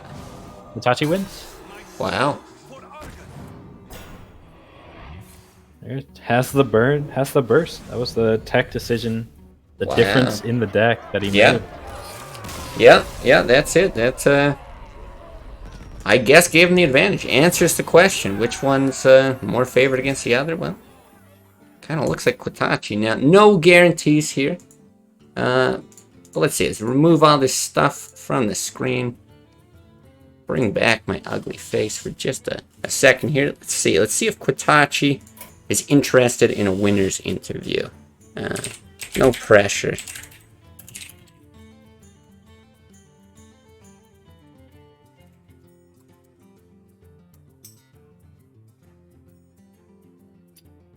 We got one for the EU tournament. Person who shall not be named, as to not spoil it. But yeah, I even saw some chatters here in chat. People are like, "Who is Quatachichl? I haven't seen Quatachichl on ladder." And then a whole bunch of hype for Quatachichl. So sure, I can't promise I'll be entertaining. I've seen him occasionally on ladder. I think he does play the Deathwing Control Warrior I was talking about. I think he just likes Deathwing. Well, that's I'll pretty have to cool. ask him about that. Certainly can't blame him for it. All right, let's see if I can't find him here. Quatachichl, there we go. Oh, do I have to? Be real nice if I could like bring this into a group call. Let's see.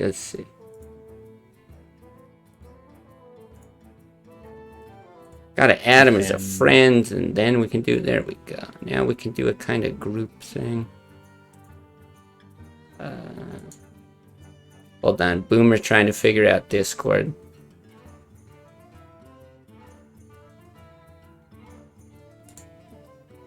Wait, but why?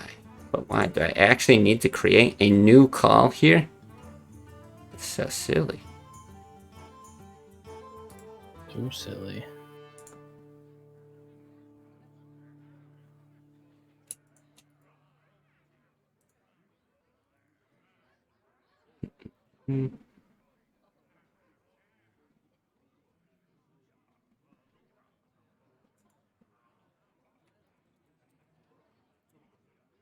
Okay, got him as a friend.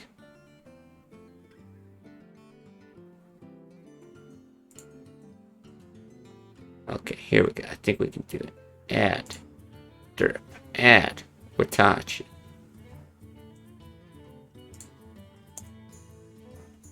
There we go. Alright, Derp. Just going to quickly end this call. Rope you into Quatachichl here. 1 second.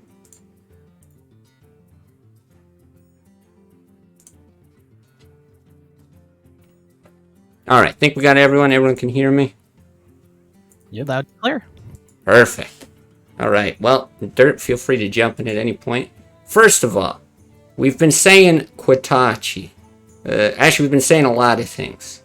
How do we pronounce your name? Now that you're the ultimate victor of this whole thing. I like to keep it ambiguous. Just pronounce it however you want. There's no wrong pronunciation. I like it. I like it. That's actually a great answer. All right. Well, yeah. Really, congrats. You played fantastically. I think a lot of people here in chat very curious. Where did you come from? I don't think a lot of us have seen you play on ladder. Is there like a time of day that you're normally on there where you've skirted attention and now just risen to the top? I generally play in late evenings. I've probably played... I've played most of 2022 in Classic, and then like at the end of 2021... I'm misspeaking. 2021. Yeah. Okay. Uh, Sure. So yeah, late evening, night owl type person. Maybe. yeah, generally. Okay. Maybe answer it for a few people. I know I'm usually streaming earlier, so not sure if we've ever met on ladder. Yeah, tell us a bit about your approach for bringing decks to the tournament. Given the format and being able to ban, yeah, what was that thought process like? Well, I assumed everyone wouldn't be bringing very much aggro, so I built my decks assuming that I wouldn't be playing against a lot of decks like Zoo or Hunter. And when they did show up, I would usually ban them. I banned Shaman multiple times, I think, throughout the event.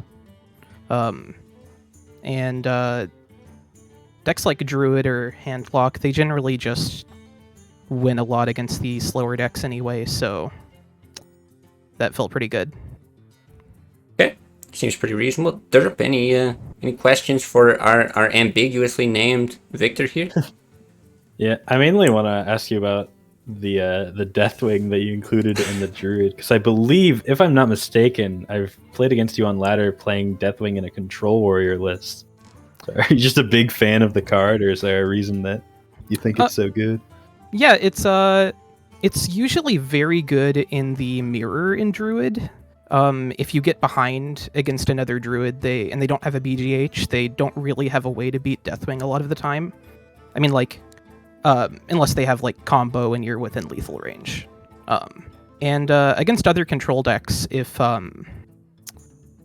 it really just gives you a chance of winning again if you get too far behind against any like board heavy deck. Okay, It's reasonable. good answer. Yeah. Well, anything else, Derp? I'm trying to think. I think the most interesting match I watched was actually the semifinals when you were against Zoo as Rogue with the decision to just send everything face turn 5, I think. Kind of wondering what was going through your head at that point. Let's see. I think in their list, they had already played a Voidwalker at that point, and what else? Did they have like a Defender of Argus? I'm not sure. Yeah, there was two in their deck, so the threat was there. I was thinking there's no real way for them to win next turn, and if they don't get the either one of Voidwalker or the 2 of Defender of Argus, I just win on the spot. And if they do, then I have outs to draw something to get through it. And I didn't see me drawing Auctioneer anytime soon, so I thought that was the best chance of winning. Yeah, it's really cool to see. I think Derp actually called the play before, thinking, yeah, do you actually go for it? And I do. I actually think it was probably the higher percentage play to just do that rather than try to play safe. And boy, you won in style in that game. So very, very cool. Thank you. Yeah, I guess just to kind of end it, I think you gained a lot of fans today. Played very well. You're very well spoken. You seem like a very, very kind and hilarious person, actually. I love that answer about your name. What do you want to say to now your new rising fan base? There's at least tens of us who play Classic looking at you. I will likely be streaming in the future. I plan to attend any more of these events if we do them weekly. Or, I don't really have much to say. Sure. Well, hey, we want to see more of you, whether it's, on stream, in tournaments, whatever. Yeah, I'd always be happy to shoot you a host, and I know the Classic community very tight-knit, so get your stream in those notifications, and maybe I could learn a thing or two. Absolutely. Well, thank you. Yeah. Mike, thanks so much. Again, congrats, and yeah, we'll wrap it up here. Sounds good. So, just because I don't want to boot everyone off the call, make things awkward, wrap up the stream. This will be on YouTube, so maybe if you're watching on YouTube, I think due to technical issues with like the stream dropping and having to do some work to kind of make that all happen. The EU tournament is probably going to be up shortly after this, so if you're hearing us talk a little bit about it during the broadcast, wondering where it is, should be up on YouTube shortly. Otherwise, you can just check out the VOD on my Twitch channel. I'm going to try to include as much information as I can about Classic Discord server, deck lists that all the participants were running, things like that. Whether it's in Discord, YouTube, just kind of the, maybe both, best way to be able to do that. But really, yeah, the Classic community, we're looking to do more of this kind of stuff. People really seem to enjoy this. But feedback would be awesome. You know, do you want to see different formats? What days and times and stuff like that work? Maybe we do some multi-day tournaments or leagues, or like, who knows? Possibilities are endless. But for sure, we're always listening, hoping for ideas on that kind of stuff. And yeah, I also just want to say, Derp, I thought you did a fantastic job here casting. It was a lot of fun casting alongside you. Too bad you didn't get to weren't here for the EU one, but I would love to do that again sometime. Any final words from you? Yeah, I mean, I've been doing a lot of the behind the scenes work for getting this tournament set up, and I don't have a ton of experience with things as big as this, setting up tournaments as big as this ended up being. So it's definitely a little bit nervous, but I think a lot of it, Dex did a lot of the work basically on the spot. I'm not gonna lie, there were a lot of things we didn't really think of that Dex just kind of rolled with and got working. So big shout outs to Dex, he's cool. Oh, thanks. I don't know, I bumbled my way through it. I think I've been on stream here for like 9 hours. I can't even form a sentence. So yeah, about time we wrap this up. So appreciate everybody who did work behind the scenes. You guys here, once again, congrats to QuatachIchl or whatever your name is. And yeah, thanks a lot to the community. Hopefully you guys will stick around and be back for the next one if we can get something more going.